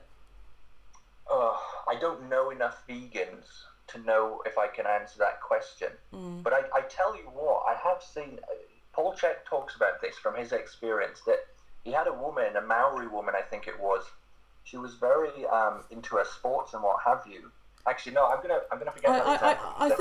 I think we need to sort of go through this kind of point of what is actually in the meat that we need that you can't get from plants, because unless you can demonstrate that with evidence, then I can't really honestly take what you're saying with any kind of it doesn't sound, it's not very compelling. Do you see what I'm saying? I think it's hugely compelling. I think the theory of evolution is hugely compelling. It's such a powerful tool which just overrides everything. I told you about the process by which certain organisms become adapted to the environment in which they live. And that if that environment is meat rich, then they will become adapted to consume those meat products. And in fact, they will become adapted to pretty much only be able to eat those meat products. They will not keep this kind of vegan backup system. Yeah, but we've adapted to rape and murder people as well. This doesn't necessarily mean that we don't need to do that.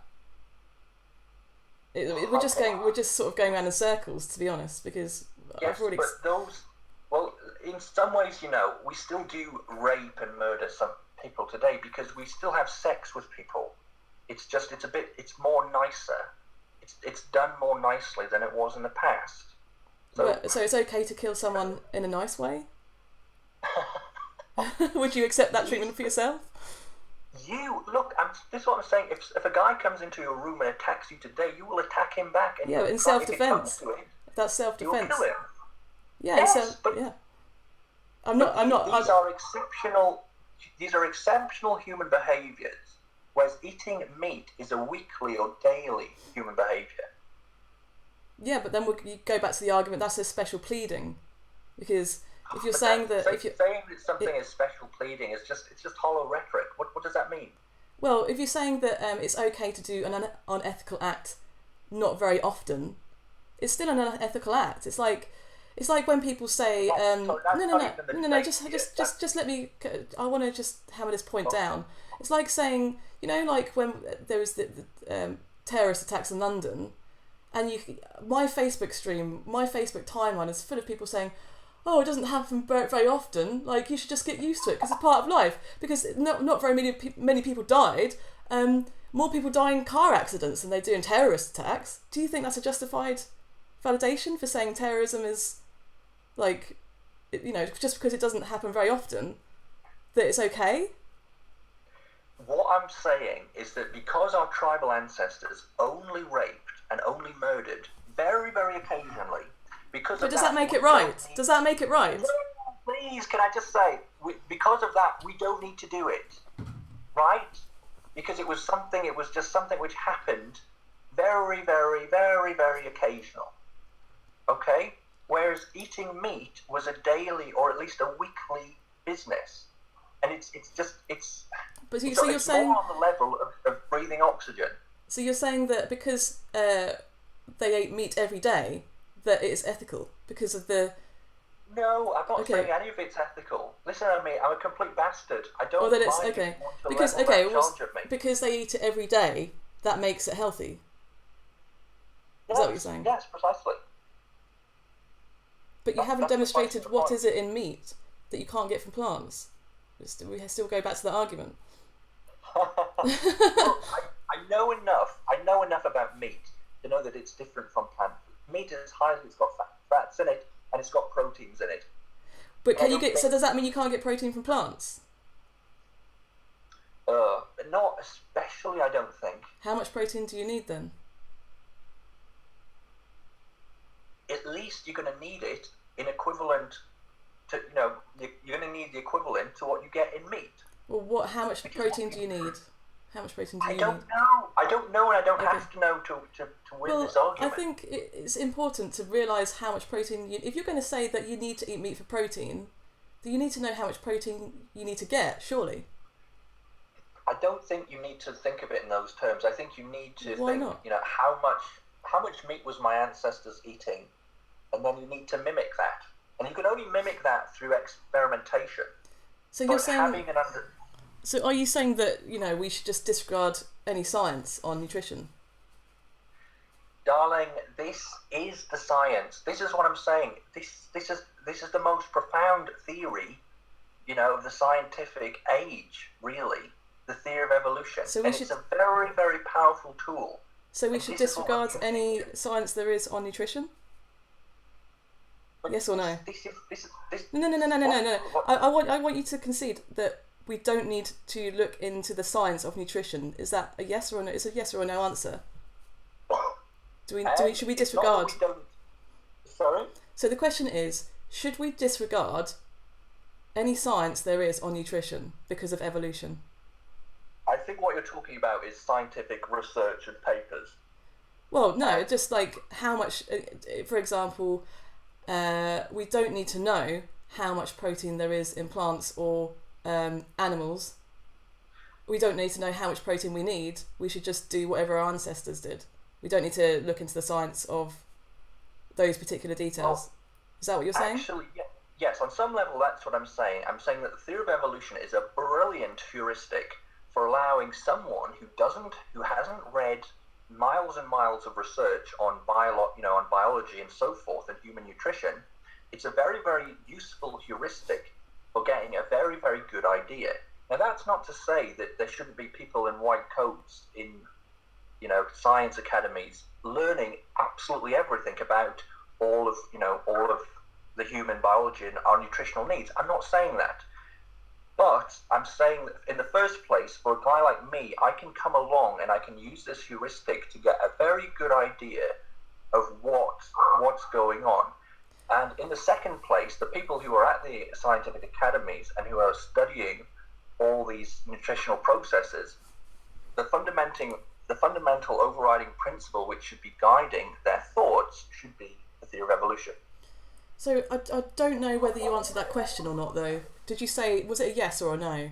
That yes, are you saying either... I'm saying scientists should, and proper nutritionalists, yes, they should do that. But no, should you do that? Should you do that? Should you ignore any scientific evidence about nutrition? Well, can I say that... No, answer the question. Okay. The answer is no, because I have a heuristic. No, can I give you hang on. I just want to get that straight. So you're saying, no, we shouldn't ignore the evidence for nutrition. Is that what you're saying? So we should look into the science of nutrition. Well, look, the thing is. No. Is that yes or no? Is that yes or no? Well, what's the question? Should we... Tell me the question again. So should we disregard any science that there is on nutrition? No, I'm not saying that at so all. we should look into the science of nutrition then? Yes, but there's so many flaws. There is so many flaws with scientific nutritional research in the West. You can basically prove anything. If you give me a paper saying X, Y, and Z, I'll find you a paper which says the opposite of X, Y, Z. Okay, but you would agree that scientific facts do hold weight when formulating an opinion on what we should eat. Yes, scientific facts like what I've told you from the theory of evolution. Yeah, but I'm talking about nutritional facts, not evolutionary facts. I think you have to understand that they're two different things. I'm looking at this from the top of the pyramid with the theory of evolution, and you can look at it. You can get into the details and all this kind of stuff. And yes, that's important for nutritional scientists and blah blah blah. But at the end of the day, if a nutritional scientist comes out and tells me that I should be on a vegan diet, I'm not going to believe what they're saying, because I think they haven't understood the theory of evolution. Well, no, they're not. I'm not saying that they're telling you to go on a vegan diet. I'm saying, because you gave the example of protein, right? You said that because animals have protein, therefore we should eat them. You're not sure how much protein you need, and you're not sure how much protein is in plants. So how can you then say that? If you just look at it from an entirely scientific perspective, you can't sort of say, oh, I should eat animals because I don't know whether there's enough protein in plants, because you don't actually know. I think you're just being semantic now, because I'm saying that if our ancestors they were on a meat-based diet, meat, we can't just fall off the edge of the cliff and revert to a plant-based diet. Yeah, but you're saying that. You're saying that... I know enough about plants and meat to know that they're very, very different substances. Yeah, but you're saying that because our ancestors ate meat, therefore we should do it. But our ancestors also killed each other and raped each other. And you still haven't said why that's not justifiable. Yeah, but that's special pleading again. Like, we're just going around in circles. So we're never going to get beyond this point unless you can answer the questions properly. It's not special pleading, it's different. I'm saying that eating meat on a daily or weekly basis is much more like eating oxygen, right? Breathing oxygen. It's not though, is it? It's not, because you're not... Or killing someone, which is totally exceptional and happens maybe once in a lifetime. Yeah, but Thomas, we've just gone around in circles, because you're comparing eating animals with breathing oxygen, and they're not the same, are they? You're not harming anyone by breathing oxygen. You're harming an animal by stabbing an animal to death, but you're not harming anyone by breathing oxygen. And in actual fact, it's good for the ecosystem if we breathe in the oxygen. Well, whatever. I don't think we're going to agree on this. I think we're just going to have to agree to disagree. Well, no, because you can't just say that to get out of an argument. Agree to disagree. I don't think... I don't know what to say. It seems to me like you agree with the ethics of veganism, because you went vegetarian because you agree that, you like animals, and it seems to me like you have this conflict of interest between eating meat and increasing, animals' well-being. And then it's a conflict of interest. Yeah, it's a conflict of interest. So you agree that the ethics of veganism, it has some validity to it. Yes. But then you're kind of, because you have this sort of inner conflict within yourself, you're trying to sort of find an excuse to carry on doing it. And that excuse that you found is sort of like this appeal to nature, appeal to evolution kind of fallacy, to try and carry on doing it, because you have this kind of internal conflict with yourself. And that appeal to evolution, that appeal to nature, isn't really an excuse for doing something that is unethical, is it? Because you wouldn't use the same nature fallacy, evolution fallacy to justify rape or murder. But those rape and murder they're not necessary to our day-to-day existence. And actually, I'll tell you now that murder, if they really were, this is what I'm saying, if it comes to it, most of us would murder in order to protect ourselves in terms of self-defense. But would you do that? The point is that, look, eating meat on a daily or weekly basis is totally different from something that we did once in a blue moon. And what I'm saying is, to live like our ancestors, you have to do the things that they did on a daily and weekly basis, but we can forget about the things that they did once in a blue moon. But those things they did once in a blue moon were still unethical. So you can't say that doing something on a daily basis is grounds for continuing to do it. Because what if they raped and murdered people on a daily basis? Would you then say that it's okay to do that on a daily basis? Is that what you're saying? But they didn't do that. I don't believe that they did that. No, but in a world where they did, let's imagine that they were in that world. That's the point. Huh? They didn't do that. No. But we're talking about a hypothetical situation now, okay? Let's imagine that they killed people every single day. They killed their children every day. They killed the elderly every day, and they raped people every day. Would that make it ethical to do it now because our ancestors did it? Well, look, but that's just like saying if my auntie's my brother, she's my uncle. I don't really understand that analogy. We're talking about a hypothetical situation. But we didn't do that, for God's sake. No, but we're talking about hypothetical. This is a hypothetical. Okay, in that situation. What if our ancestors went to the moon in a rocket every day when they were alive? In that case, I would say yes. These days, everybody should be going to the moon in a rocket every day in order to live like the rest. Do you understand how ridiculous that sounds? It's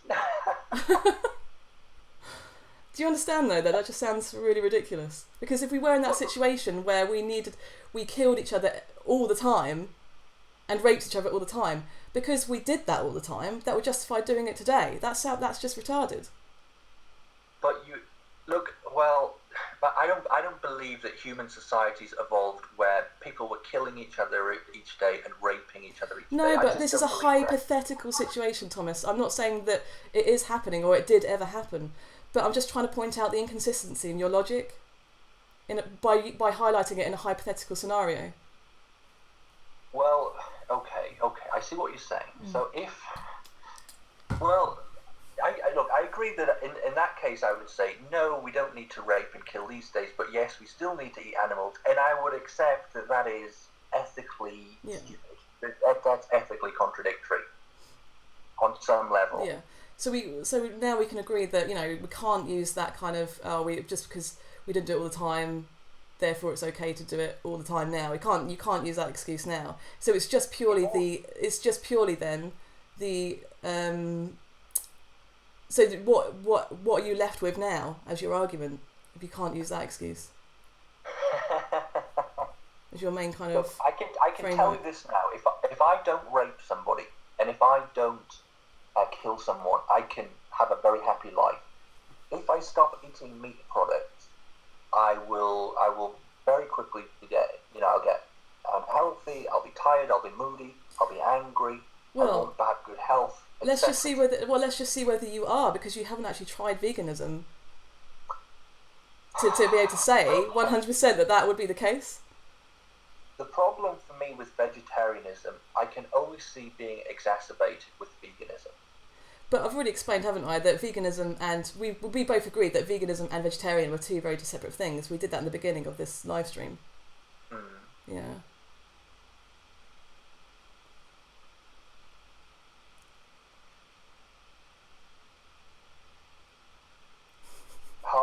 to go to the. Can I go to the toilet for a second? And you can Yeah, look we at can. the I mean, chat we can wrap it up soon if you want, because it's getting towards 8 o'clock and you go to bed early and everything. I'm enjoying myself still, but you wanted to. I didn't know whether if you're sick and tired. But I'm happy to stay around for a bit longer. Yeah, sure. I mean, it's up to you. Do you want to like mute yourself or something for the time being? And yeah, I'll talk with the chat and then we'll wrap things up, I think, soon. Okay. All right, Let me just go to the toilet. No problem. I've got a few super chats. Thanks very much, guys. Vegan RNRD says he's completely ignoring the longest lived, I think it means living, healthiest cultures that have thrived on plant-based diets. Okinawa Japanese. I think Richard, Vegan Gains, will know more about this than I do. Mia recent group, Seventh Day Adventists. Yeah, I'm aware of the Seventh Day Adventists. I haven't really looked into the studies or anything like that, so I'm not going to get too much into the studies with Thomas on the live stream, because I don't think I really need to. I mean, he's just using appeal to nature fallacy to justify something that he feels that, you know, he's got this inner conflict within himself.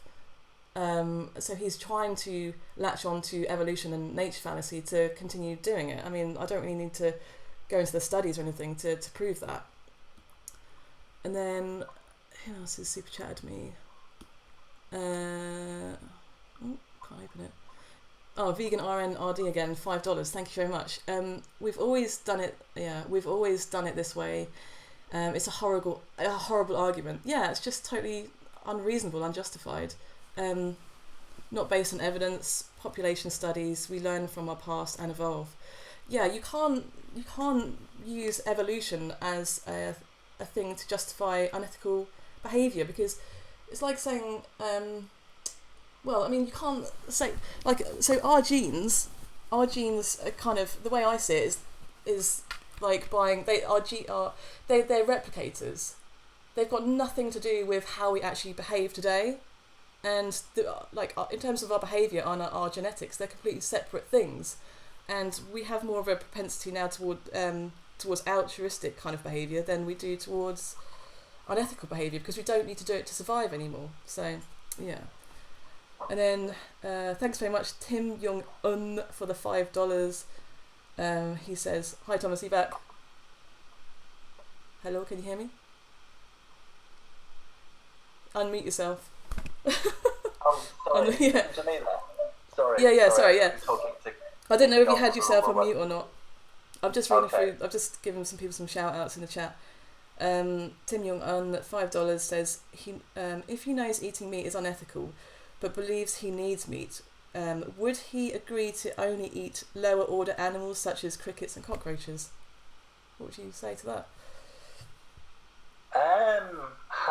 I'd probably say it still doesn't fit into my system, whereby I would have to eat crickets and cockroaches. I don't think that's an equivalent to meat, because I think you know, if I'm thinking of Northern Europe, I'm thinking of, you know, big red meat animals like stags and deers and foxes and that kind of thing. I think that would probably not be an equivalent.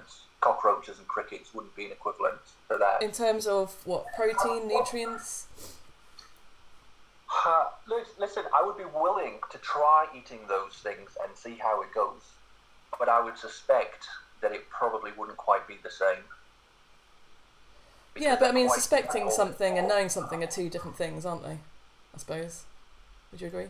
I guess so, but crickets, well, I don't know. I would suggest that I would find it highly doubtful that our ancestors were surviving on crickets and cockroaches. I mean, I wouldn't do it personally for the reason that I don't need to do that to survive. I can survive perfectly adequately on a vegan plant-based diet, so just no need to go around harvesting crickets and cockroaches and stuff. Or land animals, or cows, pigs, chickens, lambs, fish, or anything like that. Mm-hmm. So that would be my position. Okay. Do you want to answer a few more questions, or do you want to just like wrap it up in the next 5 minutes or so? Because I'm getting a bit hungry now. Sorry? Are you getting tired, or? Well, I have to cook some dinner, so. Right, okay. Well, I'll answer some questions then. I still had a few more points that I wanted to go through, but I'll answer some questions. Yeah. Oh, what, in terms of... you want to move on from evolution now? I just wanted to make some other points about, for example, you talked about pulses and beans, and you said that, because I said I had a problem digesting them. Yeah.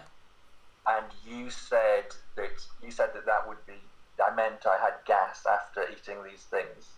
Right. Did I say that? I don't think I think you brought up the gas thing, not me. I'm sure it was you who said this. I can go to the actual original tweet that you sent me. But you said it in your response video to me. Oh, did I? What was my actual... Can you quote me? You said, when you heard me saying I have problems digesting these foods, you said, I think he means he gets gas. Oh, okay. Yeah, that's what I was presuming that, but I don't actually know for sure. So, do you want to go ahead and tell me what the problem is? I wanted to say, that is not the problem, but would you accept me as a boyfriend if I had constant issues with gas?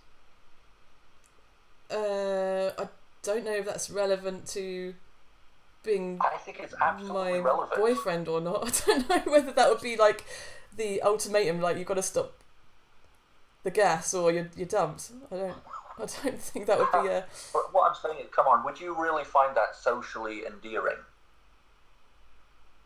Well, okay, no, but why is that relevant to what we're discussing? Because that's exactly the fundamental point of what I'm saying. Is okay. That so you can't just dismiss that as something that is irrelevant. Okay, so you're saying that you can't eat beans and pulses because you get gas. Is that correct? That's actually not what my problem is. Okay, so what is the problem? I'll explain what my problem is. My problem is that I get very angry and agitated when I eat these things. That is my response. It's almost like a chore to put them through my body. And I get very angry and worked up and upset.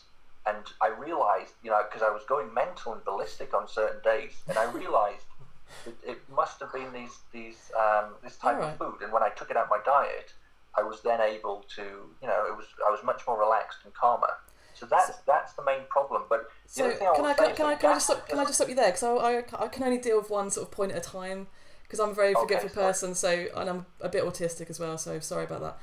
But you're saying that the beans made you angry and what was it? Ballistic. Just aggressive. Aggressive. What is the causal link there between the beans and your anger management issues? It's not anger management issues, it's anger causation issues. I have no idea what the link is. I just know that when I do that, that's the result. Yeah. Yeah, I'm just wondering what the causal link would be between beans and anger. It's to do with, I don't know, there's some foods which you have difficulties digesting. It creates this anger within you. Yeah, it just sounds a bit sort of wishy-washy. Do you know what I mean? Like, because I eat beans, therefore it causes the anger. I don't know what the actual causal link there. But in any case, you could just eat like tofu, seitan, you could have hemp protein powder if you're worried about protein, that kind of stuff. I can't consume protein powder, that's terrible for me. Tofu as well. I can't get very bad reactions from these foods. You allergic to them? I'm not allergic. I mean, protein powder makes me hungry beyond belief. Yeah, but I'm saying you don't just have to have protein to fill up, do you? You can have other things as well, right? You don't just eat a plate of protein powder or meat. You have other things as well. You have, like, I don't know, starches, other vegetables, grains, salads, fruits. You don't just eat one. You don't just stick to one food group. No, but in my experience, when I eat protein powder with anything else, it still makes me very, very hungry. Okay. I mean, I'll just have to take your word for it. But I don't see what the causal link there. I don't know what the causal link is between protein powder, beans, and hunger and anger. So So from my perspective, it just seems that's just more excuses again. But I don't know. Mate, perhaps watch some. You can't gaslight me on my own experience. I think well, there is a thing that if you're mixing pulses and beans with stuff that is really hard to digest, like meat-based products, they take a long time to break down, and you're eating other things on top of that, like pulses, beans, whatever else you want to add into the mix. It's going to be, it's going to slow down your digestion and cause more gas.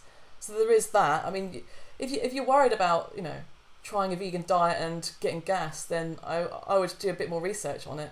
If you're looking to sort of experiment with a vegan diet, if you're just gonna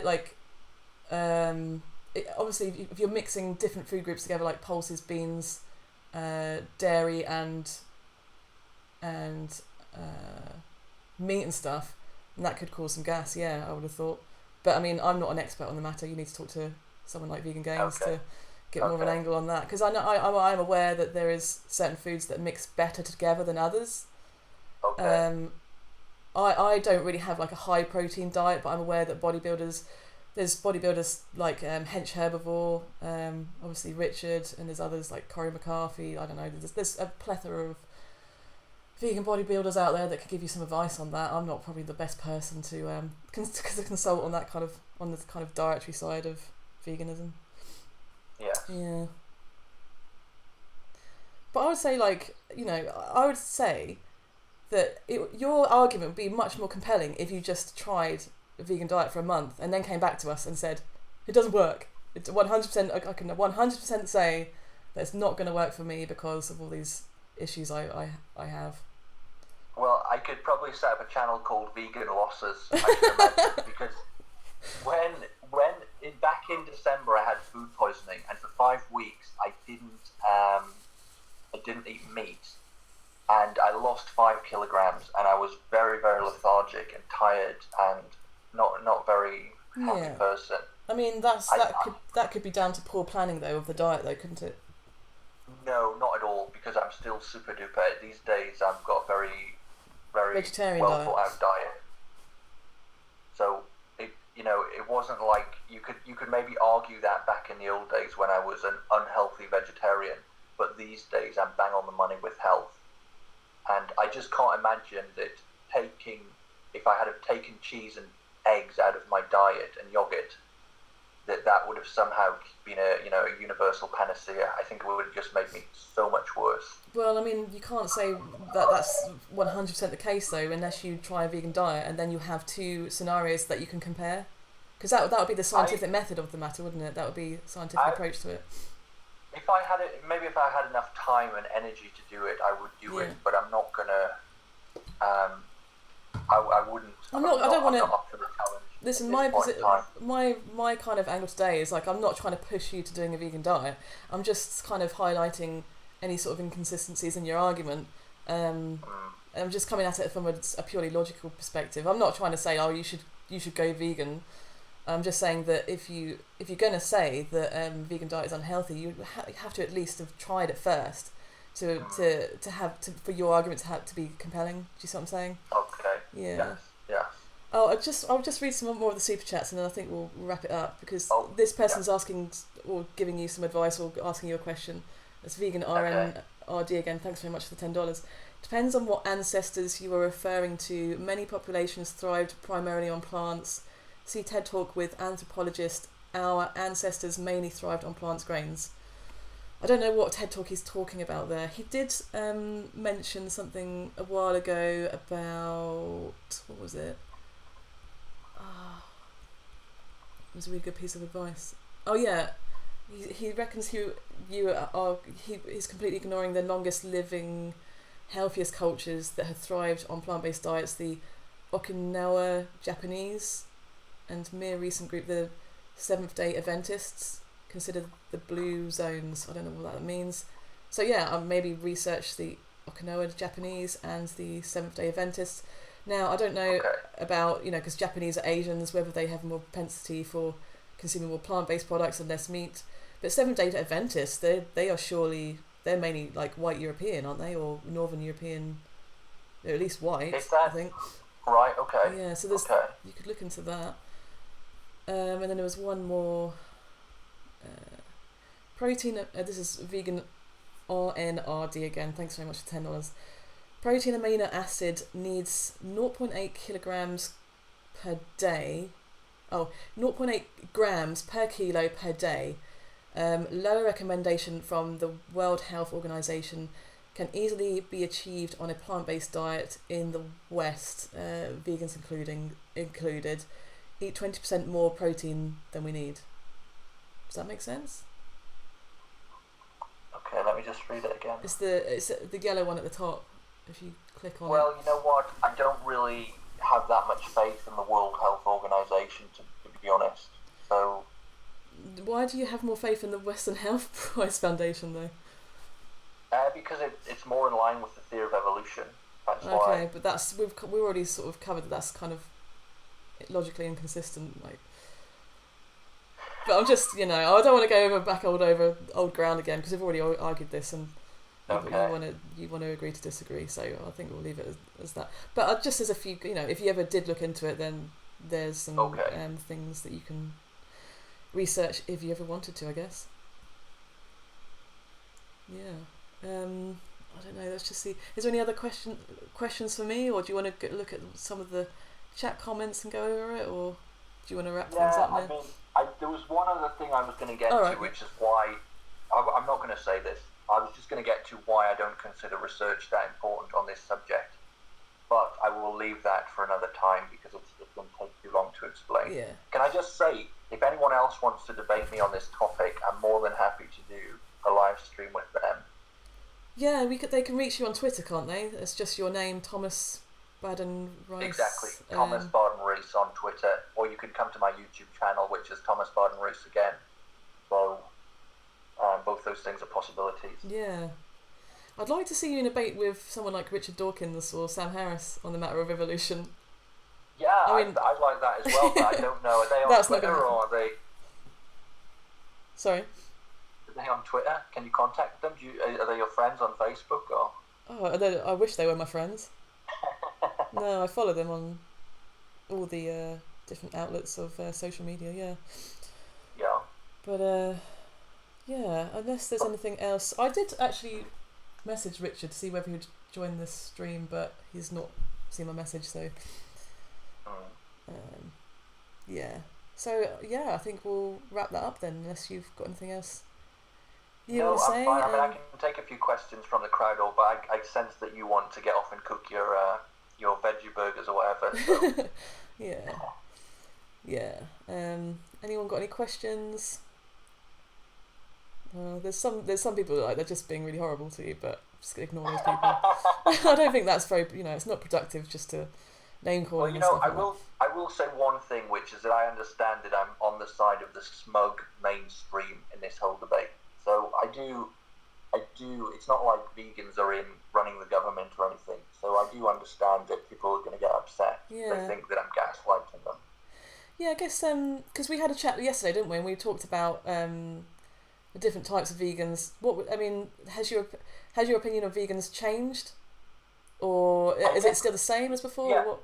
Yeah. No, there's definitely been some, because I thought I sort of had this idea, which probably a lot of people have, which is unfair, which is that all vegans are sort of mad cultists who will, they'll want to kill my children if I make a video, with my beliefs. But there's a lot of very reasonable people who have turned up to my channel to say, will you look at this? Will you think about this? Will you consider this? And try to engage in reasonable debate. So it has definitely changed my opinion of the average vegan. Yeah, I think the reason that is because in your video you kind of admitted that you have this conflict of interest. So you are sort of at heart an ethical vegan. I would say it's just that you're not practicing it. Yes. Yeah. That's a nice way of putting it. Yeah. Can I just say, because Jabba's Soapbox, who's one of my subscribers, he's just put this question: Thomas, why are you allergic to research? I didn't have time to explain that. I will explain it in another in another live chat that I have. But I have some very good reasons as to why I'm allergic to research. Well, you don't want to look. I mean, it's not that you're allergic to it, is it? I get the analogy though; it's a funny one, but yeah. I don't know unless there's any more questions, I think we will wrap up this stream. And it's been an interesting one though. I've really enjoyed it. So thanks very much for coming on. I've really enjoyed it. I wanted it to last longer, but there you go. Yeah, I mean, I think we've covered mainly all the points, haven't we? That there was one other thing actually I wanted to ask you about. In your video, you were talking. I don't know if you were joking or not. You were saying that vegan girls prefer men that aren't vegan, that just like pay lip service to veganism or vegetarianism. Is that? Do you honestly think that? Sorry. Do you honestly think that? Yes, I think it's inherent in the nature of women that they always want to convert the bad boy. They want to convert the sinner rather than the good boy who does what he's told. That's my opinion. Well, yeah, I mean, it is just an opinion, but I mean, it's very difficult to believe that that's the case when you're a man saying that you know what a woman wants. Do you see what I'm saying? Yeah. I identify as a woman, so that's how I get my insights. What are you by what's it? I'm trans-binary or what have you. Trans-binary. Okay, I identify as a black person. I identify as an Apache attack helicopter, so if you call me otherwise, then you'll get in trouble. Yeah, I don't know. I just I thought that was funny because, I mean, me personally, a relationship with a man that isn't honest about his ethical kind of opinions, and if his ethical beliefs conflict with his actions, that to me just sort of points out dishonesty. And I can't be with someone that is dishonest, that can't even admit to themselves that they have this conflict. So that would just be like right off the bat really unattractive to me. But I mean, there may be some women that just, you know, they don't care, but I would judge them because I'm going to admit I'm quite a judgmental person. I would just judge them as just being a little bit stupid or low hanging fruit. Low hanging fruit, yeah. But that's just me. Yeah. But yeah, I thought that was funny, but because I didn't know whether you being genuine about that, because you kind of had this kind of semi kind of smile, like, oh, I don't know if I can get away with saying this kind of thing, and I just thought that was just funny. I don't know. I guess I knew that kind of thing will, well, I guess I do slightly troll in some of my videos because I've been on YouTube for long enough and I know that people never listen. If I just give all my opinions in a pure form, people wouldn't listen. So I do a little bit of trolling just to a little bit of a provocateur. Exactly. Yeah, yes. Yeah. Who are your, just before we go, who are your favourite YouTubers? That would be, I'm a fan of Millennial Woes. I think he's a very deep thinker. Millennial Woes? Millennial Woes. How do you spell that? MILLENNIAL. Yeah, Woes. And then Woes, WOES. Oh, Woes, and that, yeah, okay. Gotcha. I'm a fan of Red Ice Radio, of James Corbett. I like David Icke. I like sort of the old school conspiracy theorists, that kind of thing. Oh, okay. What about what's his name? You don't like Alex Jones, do you? He's like the biggest conspiracy theorist, isn't he? Alex Jones is a bit wild for me, but I like him as a person. I think his heart's basically in the right place. Yeah. But yes, I like him enough. What about you? Which YouTubers are you into? I like the ones that are they're the most honest people. They are really truthful. Like people like Sargon of Akkad. It's probably the most. He's got the most integrity out of all the YouTubers, I think, and I think that's why people are so scared of him, because he's just so honest. So I like anything like that. Atheism is Unstoppable is just really just funny, and just isn't scared to just say the truth. Do you know what I mean? Anyone like that has any kind of conviction in what they're talking about. And vegan channels, you've got people like Vegan Gains, who I really like and respect. He knows everything there is to know about vegan health and nutrition. And somebody like Ask Yourself as well, who's just really just honest and really clear and coherent in his argumentation. And I think those are like the main 4 that I watch.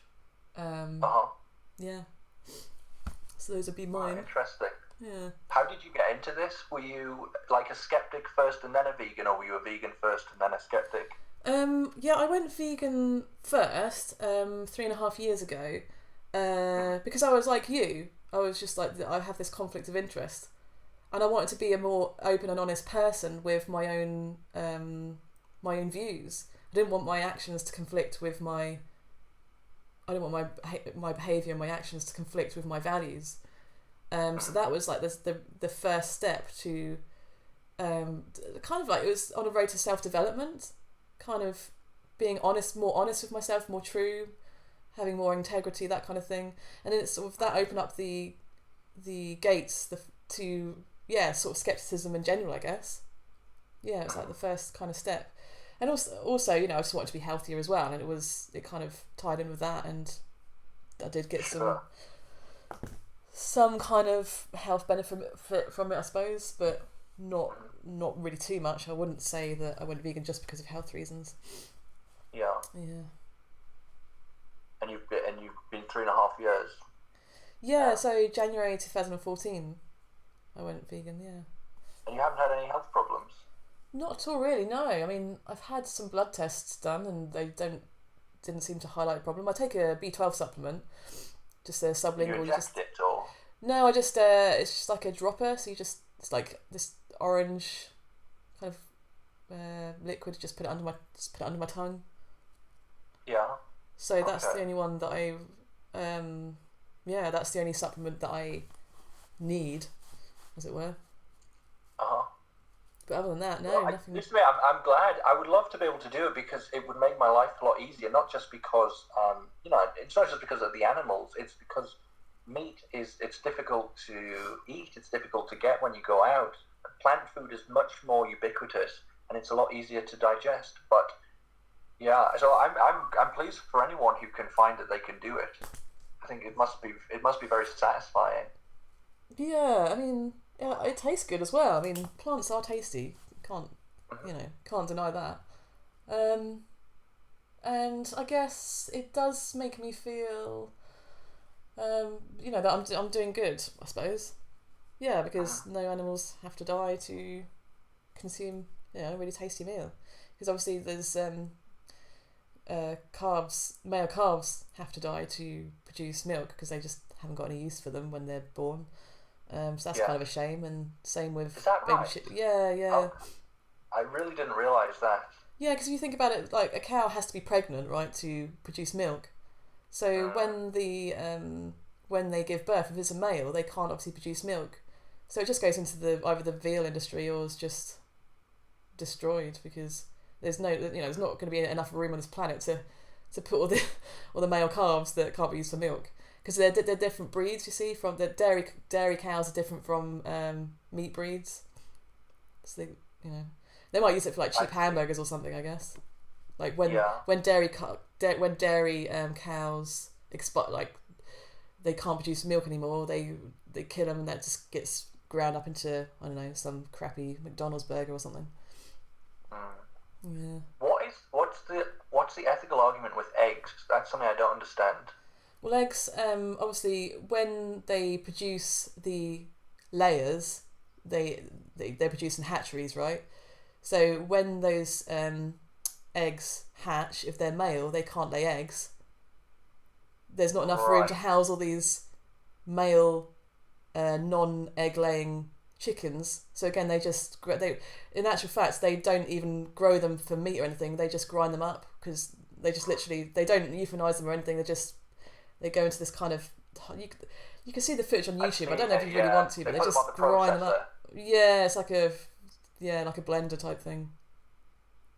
So it's just like, as soon as you're born, you're dead kind of thing. It's kind of. It's disgusting. But is there? I mean, if the eggs were produced naturally, would there still be a problem then? I mean, there's different arguments to say that possibly it could be detrimental to the layer, in terms of, because they overproduce eggs in their wild habitat, they wouldn't produce as many eggs, so it could be detrimental to their skeletal system because it leaches calcium and all that kind of stuff to produce the eggs. But I mean, it's difficult because because the breed of chicken is so far beyond how it should be in the wild, because they are genetically modified to lay more eggs. Yeah. Do you see what I'm saying? So they will just lay more eggs anyway naturally because they've just been modified to do that. Yeah. Like the egg laying hen is so far beyond how it should naturally be in the wild. You know, if such a thing does, if a hen does exist in the wild, I don't know these days. Yeah. So, yeah. Yeah.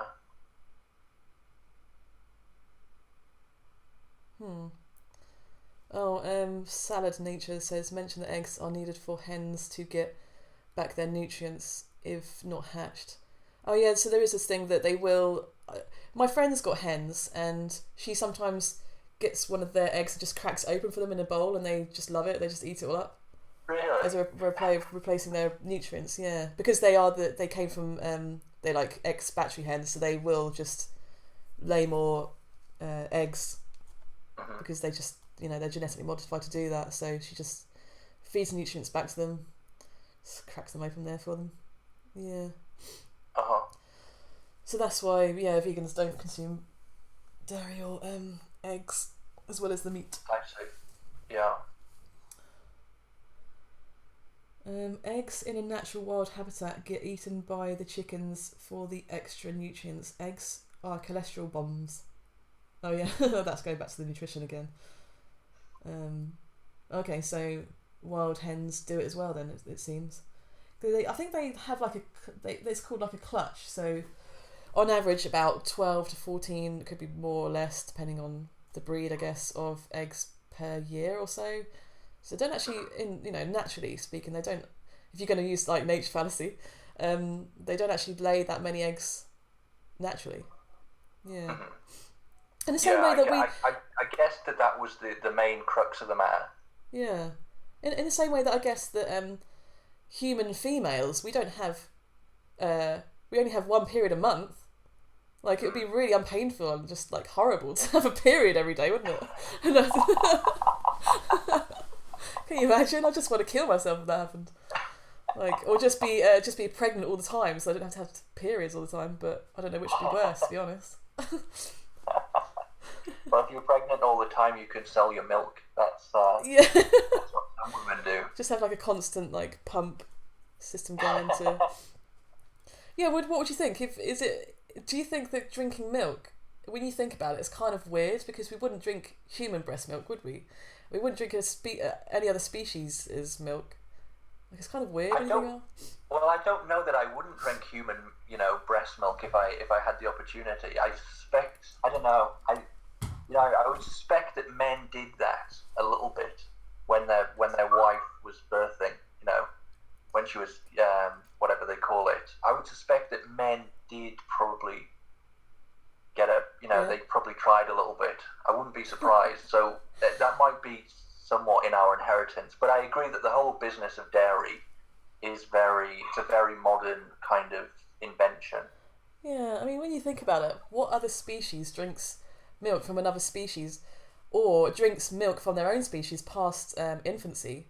Because all the nutrients, like the nutrition in human breast milk is perfect. It's been second to none nutrition for that baby child to drink, isn't it? Yeah. And it's hardly got any protein in it actually, so which is like, yeah, that could be tied in with how much protein we need as humans, I guess. I don't know too much about it, but it's interesting if you look at the nutrition of breast milk, like how it's perfectly adapted to infant children. Yeah. So I guess the nutrition for cow's milk is going to be entirely different to suit the physiology of a cow, not a human child. Yeah. The only caveat I'd say to that is that surely when if hunters were out hunting and they came across the cow and killed it, they may have drank the milk as well. But maybe, yeah. I don't know.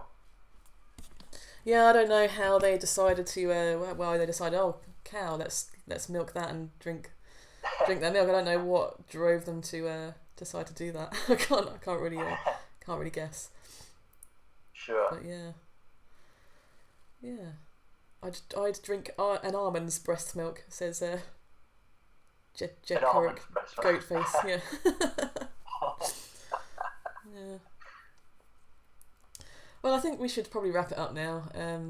But Sure. I've really enjoyed talking to you. Actually, you're kind of one of these people that don't sort of get really angry in a debate, which is really good. So thank you very much for that. And You're welcome. I do get very angry about other subjects, though, so this was not my normal routine. Okay, shall we say? What do you get angry about?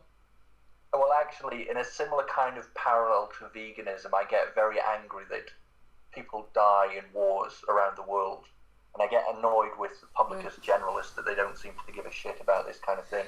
That's my biggest bugbear with modern society. Oh, are you saying like do you mean we don't get angry enough in the Western world with shit that's going on in other countries, war zones and stuff like that? I think this is something in psychology. I can't remember what the name for it is, but it's to do with like we have like an in-group preference. It's like innate in our psychology somewhere that we like. I care more about my own child over and above other people's children. I care more, and also you would care more about say like if you were giving money to charity and it was a charity to donate to one child that's got some kind of terminal illness. The more children that you add to that charity, the less people care about about donating to that charity. So if it's just one person or one animal, you care more about that one person or animal than collectively. And like there's probably like studies you can research into it, but it's interesting that, and once you know that about yourself, you know that okay, I do have this propensity to just only care about the individual rather than the collective, but it makes more sense to, it makes logical sense to care about shit that's going on in another country, definitely. Like logically speaking, it should, but I think emotionally we just don't, for whatever reason, I don't know. It's just, yeah. But I do understand where you're coming from, yeah. People tend to be very inward looking, in my opinion, but that's just the nature of reality. Yeah. Well, I mean, we look inwards because then when you look inwards, then we know how best to project ourselves outwardly, I suppose. Like when we recognise that we've got these sort of flaws in our personality and our psychology and stuff, then we can figure out how to correct them and be more sort of altruistic. Yeah. And veganism, I think, is all part of that kind of system. Yeah. Sure. Yeah. Okay. Well, shall we end it there? Do you think?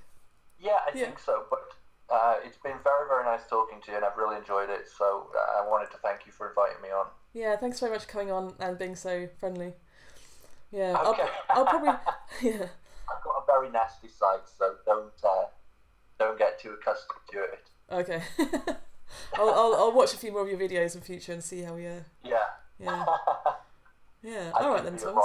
a right bastard if I want to. Yeah. Oh yeah, I can get angry sometimes as well. Definitely. I can imagine. All right, Thomas. Yeah. If you want to go, then I'll probably just stick around for a minute, just answer some of the questions, and keep in touch. Okay, and you know what, you can contact me on Twitter or what have you. But thanks again for interviewing me. I've really enjoyed it. No problem at all. All right, you take care. All right, cheers. Thank you, and you. Bye bye. Bye bye. What do you think, guys? I think that went quite well. I'll just put my camera back on. I'm sitting in my room. Well, it's not my room. So I'm basically a living carer, and so I can't go into the living room because he's in there. There's nowhere else. So I'm just like sitting on a bed, and it's just been really uncomfortable for 2.5 hours. But I don't know whether that went well or not. I think we. I mean, I couldn't really push him to admit that nature fallacy and evolution was a justified argument. And I think we were never going to sort of agree on that. But I think it went well. I really think that we could probably convince him to go vegan for a month so that he can come back and say, well, it's definitely not going to work for me. It's not healthy for me, But unless you've actually tried it, then how can you actually say 100% that it's not going to work for you? I don't know. Thanks very much to Buzz Mixes, £5. So that's Thomas' opinion. Now veganism at the end of the debate. Is the going to try vegan again, or is he staying on his meat diet? Well, we never really came to that conclusion, but I think I put forward a case for why he should try it. I mean, I will keep in touch anyway, and I don't know, if you leave him some nice comments on his videos and stuff, maybe he will. You're becoming better than Julian W. You're becoming better and better at this. Oh, thanks very much, Julian. I've done a lot of reading this week, so that's kind of helped me really sort of get my ideas together on what morality and ethics actually is, and what my stance on ethics and morality actually is, as a kind of umbrella sort of framework when arguing for veganism. So I've been reading The Moral Landscape by Sam Harris, and I really, really do recommend that everyone read that book, because it's just really helped me to... because I've talked to a lot of people in street interviews recently, like these kind of moral relativists or people that try and pretend to be nihilists and stuff like that, and it's always really shocking when people say stuff like, I would kill a baby to be consistent and that kind of thing. So I guess, I really want to do more research and look into the theory of morality and stuff like that, just to really hone in on what my belief system is on morality, so that I can argue veganism just a lot more strongly. So yeah, I think everyone should read, just people like Richard Dawkins, Sam Harris, and who's the other one? Steven Pinker is really good as well. I've been reading a book of his called How the Mind Works, which is just so helpful. Everyone should definitely read those books if you're into reading, or I'm into listening to them on audio, so I've got Audible now, because I can just do other things while I'm listening, and if there's a really good quote, I can just write it down and refer to it at a later date. So yeah, thanks very much for recognising that I'm getting better at this, because that's what I want to do. I don't just want to be in like an echo chamber or just say the same things over and over again, because I think it just gets too repetitive and boring for people to watch and to listen to. So thank you for that. Tim Young says, but that's beside... I don't know who's referring... I need to catch up with the chat, so I'm not going to go back too far. I'm just going to go to the comments that are just directly aimed towards me now, because I need to wrap up this live stream to go and make the person that I care for some dinner, although we did have a late lunch, so it's not too bad.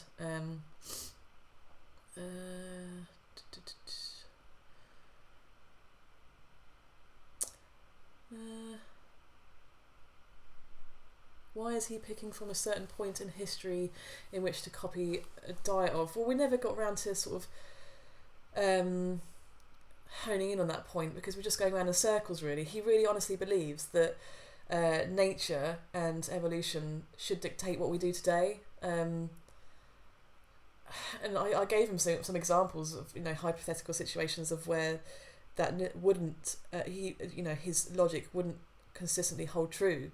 That should be the case, but I don't know.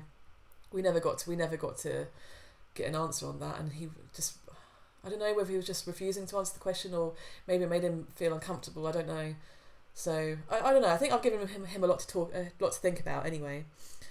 But it's hard, because when I first went vegan, most people go vegan for emotional reasons, and I've written some notes down on this actually from The Moral Landscape. It was a quote that Sam Harris referred to when people sort of, because veganism is it has a very emotional... People come to veganism from a very emotional viewpoint, and that's fine, because veganism is so consistent, it's so logically consistent that there's nothing, you can't really argue against it. It's very difficult to argue against it anyway. Let me just refer back to my notes, because it's really interesting. He referred to somebody called... let me find the quote.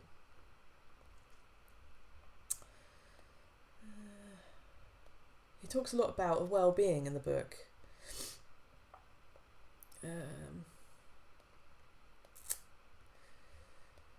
reasoning morality, that was it.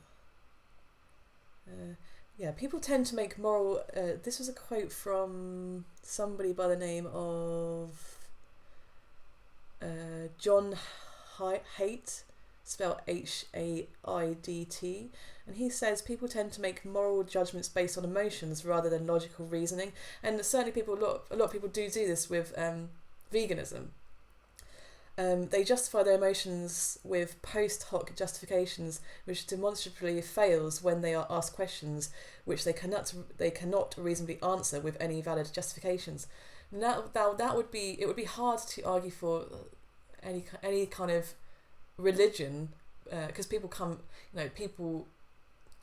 lot of people are born into religion, but they stay with it for emotional reasons, or a lot of people come to religion for emotional reasons because they want to be, they found God or something, or they believe in miracles, or they believe in prayer and all this kind of stuff. So in a situation like that, obviously the appeal to emotion isn't going to hold true. But when it comes to veganism, there's a lot of factual evidence, logic, and consistent reasoning that makes it a valid position to come from. So a lot of people say that us vegans are really emotional and stuff, but it's for a valid reason. Because if you wouldn't justify the same treatment to humans of the same sentience as animals, then how can you justify it to yourself? It's just like saying you shouldn't get emotional about killing other humans. It would be that kind of logic. So anyway, I'm waffling on too much. I need to catch up with the chat and go make some dinner. Now Richard has got back to me. What time is the live stream? Well, it's ended now. It's too late. Sorry. I did tell him, I think, but I don't know whether he remembered or not. Any other interesting questions? Jabba's soapbox, but still completely different than killing for fun. What are you referring to there, soapbox? Because we're not killing animals for survival, are we? So it's for taste preference, or appeal to nature, or evolution fallacy in Thomas's opinion. He's a bit stubborn. I don't know. Yeah, I guess he is, but I think he kind of he gets the ethical argument for veganism. Like I was telling him, he has a good heart. I think he's got he understands the argument for ethical veganism because he has this conflict of interest in himself. Hi Vohenvi, thanks for joining the chat. I see you in all my streams, and I think you comment on my videos as well. EV1Poo1 says it is a seed planted, but he clearly had his mind made up beforehand. You made him think. Yeah, it's difficult with people that are so indoctrinated into anything. They will not change their opinions. I'm just trying to think of an example of when I've actually done this, because I think I've probably done this in my life where I just don't want to believe that anything else could be true. I've certainly done it, and I think veganism was, like I was telling Thomas, was the first step to becoming more of an honest, integral person. Because once you admit that your actions aren't aligning with your true values, then that's the first step, isn't it, to becoming more honest with yourself. So, yeah. The onus to change a social contract is on those trying to change the contract. To change a social contract is on those trying to change the contract. Social contract just goes back to, this notion of religion, isn't it? Like, just because it's a social contract, it doesn't necessarily mean that it's right, because you have all these different social contracts all over the world, like the social contract of the Taliban. You can't tell me that's a good social contract, right? So you can't justify things being good based solely on the premise of social contract, though, can you? Okay. I'm about to... oh no, I've lost the chat now. Did you get the impression that he knew much about evolution? No, obviously not. He's clearly not read any of Richard Dawkins. I mean, I haven't either, but you could just go on Wikipedia and look at most of his arguments, you know, to know what he's all about and stuff. So, yeah, I don't really know why he doesn't like Richard Dawkins. Probably because he challenges the theory of evolution and puts it into the perspective that genes don't necessarily dictate how our behaviour should be today. Because if that were the case, then, you know, why have we invented contraception? Because it goes entirely against our predisposition to reproduce and to create replicas of us, you know, replication and stuff like that. Yeah, we shouldn't have contraception then, should we? Because that goes against nature, doesn't it? I wish I'd remembered that when I was talking to him. Meat is only tasty because it's seasoned with herbs and spices. Yeah, so it's just, yeah, plants are tasty, so you can't say that meat on its own without adding, you know, like spices and herbs and other plants to it. It would be very tasty, and especially if it's uncooked, right? Are you debating Friend Ed? Yes, Tim Jong-un. I am supposed to be debating Friend Ed. He is a fan of Height. I don't know if it's the same guy. Height. Yeah, his basic argument is, it's social contract. He's going to use the premise of social contract being the means to say that eating animal products is justified because it's in the social contract. It's not against the law to eat animal products, therefore, which is totally ridiculous. I am trying to make a response video to him before I do the debate, and the debate is scheduled for next Friday, the 6th of July, but I think I'm going to have to change it because I'm not sure whether or not I'm going to the big vegan camp out here in the UK on Saturday the 7th and 8th, so if you guys are going to be there, then come and chat to me because I'd love to meet you. So I don't know if I really want a late night debating that guy, Friend Ed. So we'll see. We haven't actually scheduled a time yet, so I'll do another announcement on the channel anyway. So you'll all get to know what time that debate will be. But yeah, it'll be an interesting debate. Let me see. Just like Ball Earth. Do you mean Flat Earth? Oh, you're a Flat Earther. Okay. My mum actually is a Flat Earther, and there's check out a debate between Stefan Molyneux and a Flat Earther. I think you just Google or type in the search bar of YouTube Stefan Molyneux debunks Flat Earth or something, and it will come up with just this debate. And I thought it was quite interesting. I mean, he doesn't really go into much of the science of why the Earth is flat or the Earth is round or anything, but he just sort of the guy that's the Flat Earther guy. He couldn't really answer many of his questions. So I just thought that was interesting how you could just debunk Flat Earth with you know, just logic.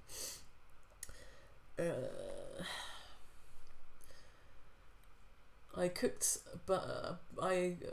cooked my meat straight out of the package, no spices. Well, I think probably the consensus is with most people that they probably couldn't, you know, tolerate meat without some kind of flavouring added to it, unless you're on some kind of really bland diet where you just, you know, you're just eating stuff without any flavour. I don't know, but generally people like to add more flavourings to their food, don't they? I don't think I'm ever going to catch up with this chat, so I might just wrap it up. Unless you guys address any questions to me personally, I think I will probably wrap this up now. So thank you so much for joining me. I hope you enjoyed it. Thanks very much to the people that donated me in the super chat. One day I will get that money from YouTube. It takes like about 6 months before I get any of it, but eventually I will, and I will be using it to improve the quality of my videos. I've already got this new microphone. This is the one that Isel uses. I don't know if you recognise it. So I spent my Patreon money on that, so thanks very much to any of my Patreons that are in the chat.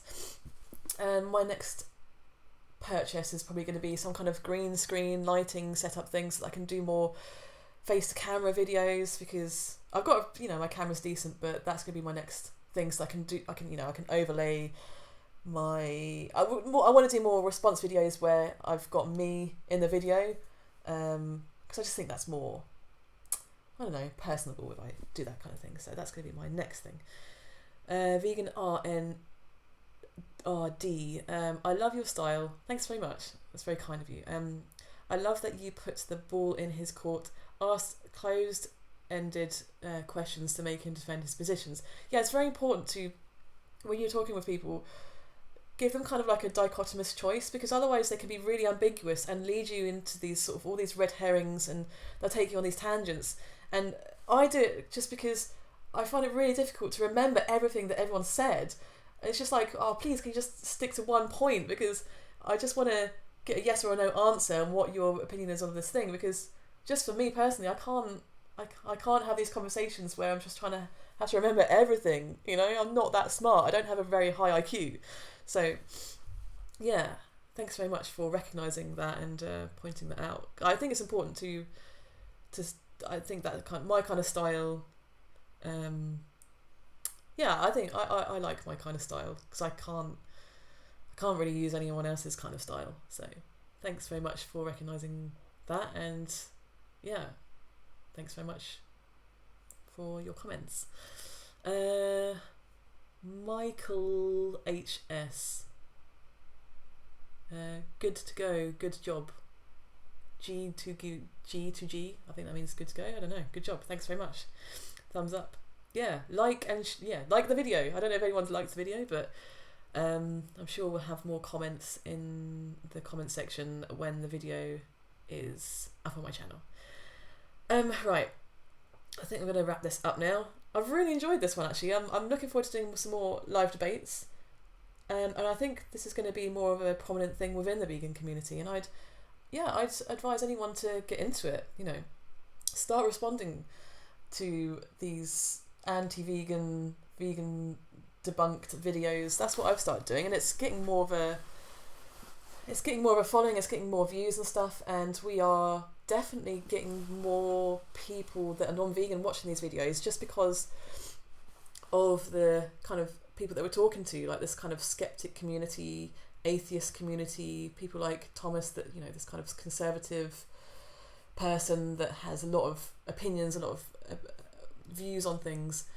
It's kind of drawing them in, and I think that can be a good thing. So I'd really advocate for people doing that. I guess I've kind of had a head start because I do it quite a lot of the time with my street interviews and stuff, but with the street interviews I always feel it's a bit unfair, because they haven't really had time to prepare. I mean, Thomas has had he's had, I think, nearly a week now to prepare for this debate, so I feel more comfortable grilling him a little bit more and being a bit more firm and assertive with him, whereas in the street interviews I feel a bit bad for doing that, because these people they're completely put on the spot, so the two are very different things, the street interviews and the more sort of formal style debates. But I don't know, I think I enjoy the street interviews, but I enjoy them because I'm planting more of a seed in their brain, whereas with the debates and the response videos, like my true colours sort of come out there, because I can say whatever I want and sort of get away with it, because if somebody's putting out a response and they've had all that time to formulate a response and do all the research and stuff, then I think they're fair game really to just really go at them, than say somebody that you just stop on the street, and they're being really kind to stop there and to talk to you, and for them to be put on the spot, so I love the debates, so helpful. Thanks very much, Vegan RNRD. I find them really helpful as well, and I would really recommend not just looking at debates on veganism. I would look at other debates as well, sort of like the wider spectrum of debates. So people that are debating say like atheism versus religion and that kind of stuff, they're really interesting as well, just to sort of really get into the debating styles of different people. I find that really helpful as well. So it's not just the content of what you're arguing for, it's the kind of style and how you sort of corner people and stuff like that. And I'm still learning, and I'm going to only improve with time. So yeah, stick around basically, because there's going to be plenty more where this has come from. But I don't know, I don't think I'm not as good. I don't think I'm as good as Richard or Isaac, because I think they've been doing it for a lot longer than I have, but it's a start. I think I've made a good start. So Vegan RD again says, I'm learning how to debate better from watching these debates and participating. Love this new trend. Keep up the good work. Thanks very much. Yeah. Did I read that comment before? Have I just repeated myself? Oh no, you did actually put 2 comments now. Oh, I'm not going to debate what's his name? S. Frige, because he's just so weird. He's like I mean, I probably could, but he's probably going to be even more I don't want to say indoctrinated, but he's going to be even more stubborn than someone like Thomas, because he truly believes in flat earth. He's a moral relativist. He honestly believes that morality doesn't exist and all this kind of stuff. So there's a lot more to argue than just veganism with him, and it's just I need to do a lot more reading to be more confident with someone like that, and a lot more, like, I don't know enough about somebody like Vegan Gains could just destroy him in a debate about nutrition, and he probably could, coming from the ethical side of it as well. Actually, like, I've got no doubt, like, Richard is entirely capable of debating someone like him, but I'm still learning. But I'll take him on if he wants to debate me. I mean, he hasn't really responded to any of my videos yet, and he hasn't contacted me on Twitter or anything like that, and I'm not going to pester him for a debate. So if he wants to debate me, then I certainly would consider that, yeah. I just saw one more comment there by Salad Nature. These discussions encourage more online and offline revelations. We don't have to agree with opposition right away, but just listening and understanding. Yeah, that's correct. So yeah, obviously, the knock-on effect of having these debates and discussions is that you're going to plant a seed in their mind, and they're going to go away and do more research for themselves. That's why I told Thomas to look into stuff like the Seventh-day Adventists and look into the Eskimos and stuff like that. I don't know all the facts, but I don't need to, because I come at it from an ethical point of view, which we clashed on there with the theory of evolution and stuff like that. But I think it's really important to plant seeds, but it's also important to, in debates and these discussions, to highlight any kind of fallacious arguments as well, as they come up. Definitely, I think that's very important. You can't let people get away with non-arguments like appeal to evolution. Right. Oh, Reb's in the chat. Hi, Reb. Nice you can make it. Did you watch any of the debate? I don't know. You can watch it back anyway. It was kind of funny. I'll put a timestamp, actually. I think it was 28 minutes in that we actually started, because there was a lot of technical issues. So yeah, I'll get on that tonight, and yeah, that's about it though, really, guys. The Third Way says, we also didn't understand the nature of... Yeah, he didn't understand the nature of science. The theories make predictions, and you alter the theory in order to fit facts. Yeah, that's correct. Like, you have to have some kind of evidence to base other opinions on, right? Because otherwise it's just kind of like faith-based, isn't it? I would have thought. I mean, unless you've got any other kind of system for working out what is logically consistent and what we should believe in that isn't scientific, that doesn't use a scientific method. I can't see of any other way that would... I mean, what other way could be... Like, if somebody's saying they don't agree with science or the scientific methods, then I don't think... They can't be really reasoned with. I mean, there's no point in continuing a conversation with that person, is there? I don't know, unless there's any other way that we can work out what we know or how we should know it. I don't know. Anyway, guys, thanks very much for joining me. I'm going to go make some vegan food now and go for a wee, because I've been bursting for a wee for a couple of hours now. But yeah, thanks very much for joining me, and I will see you again very soon. All right, good night.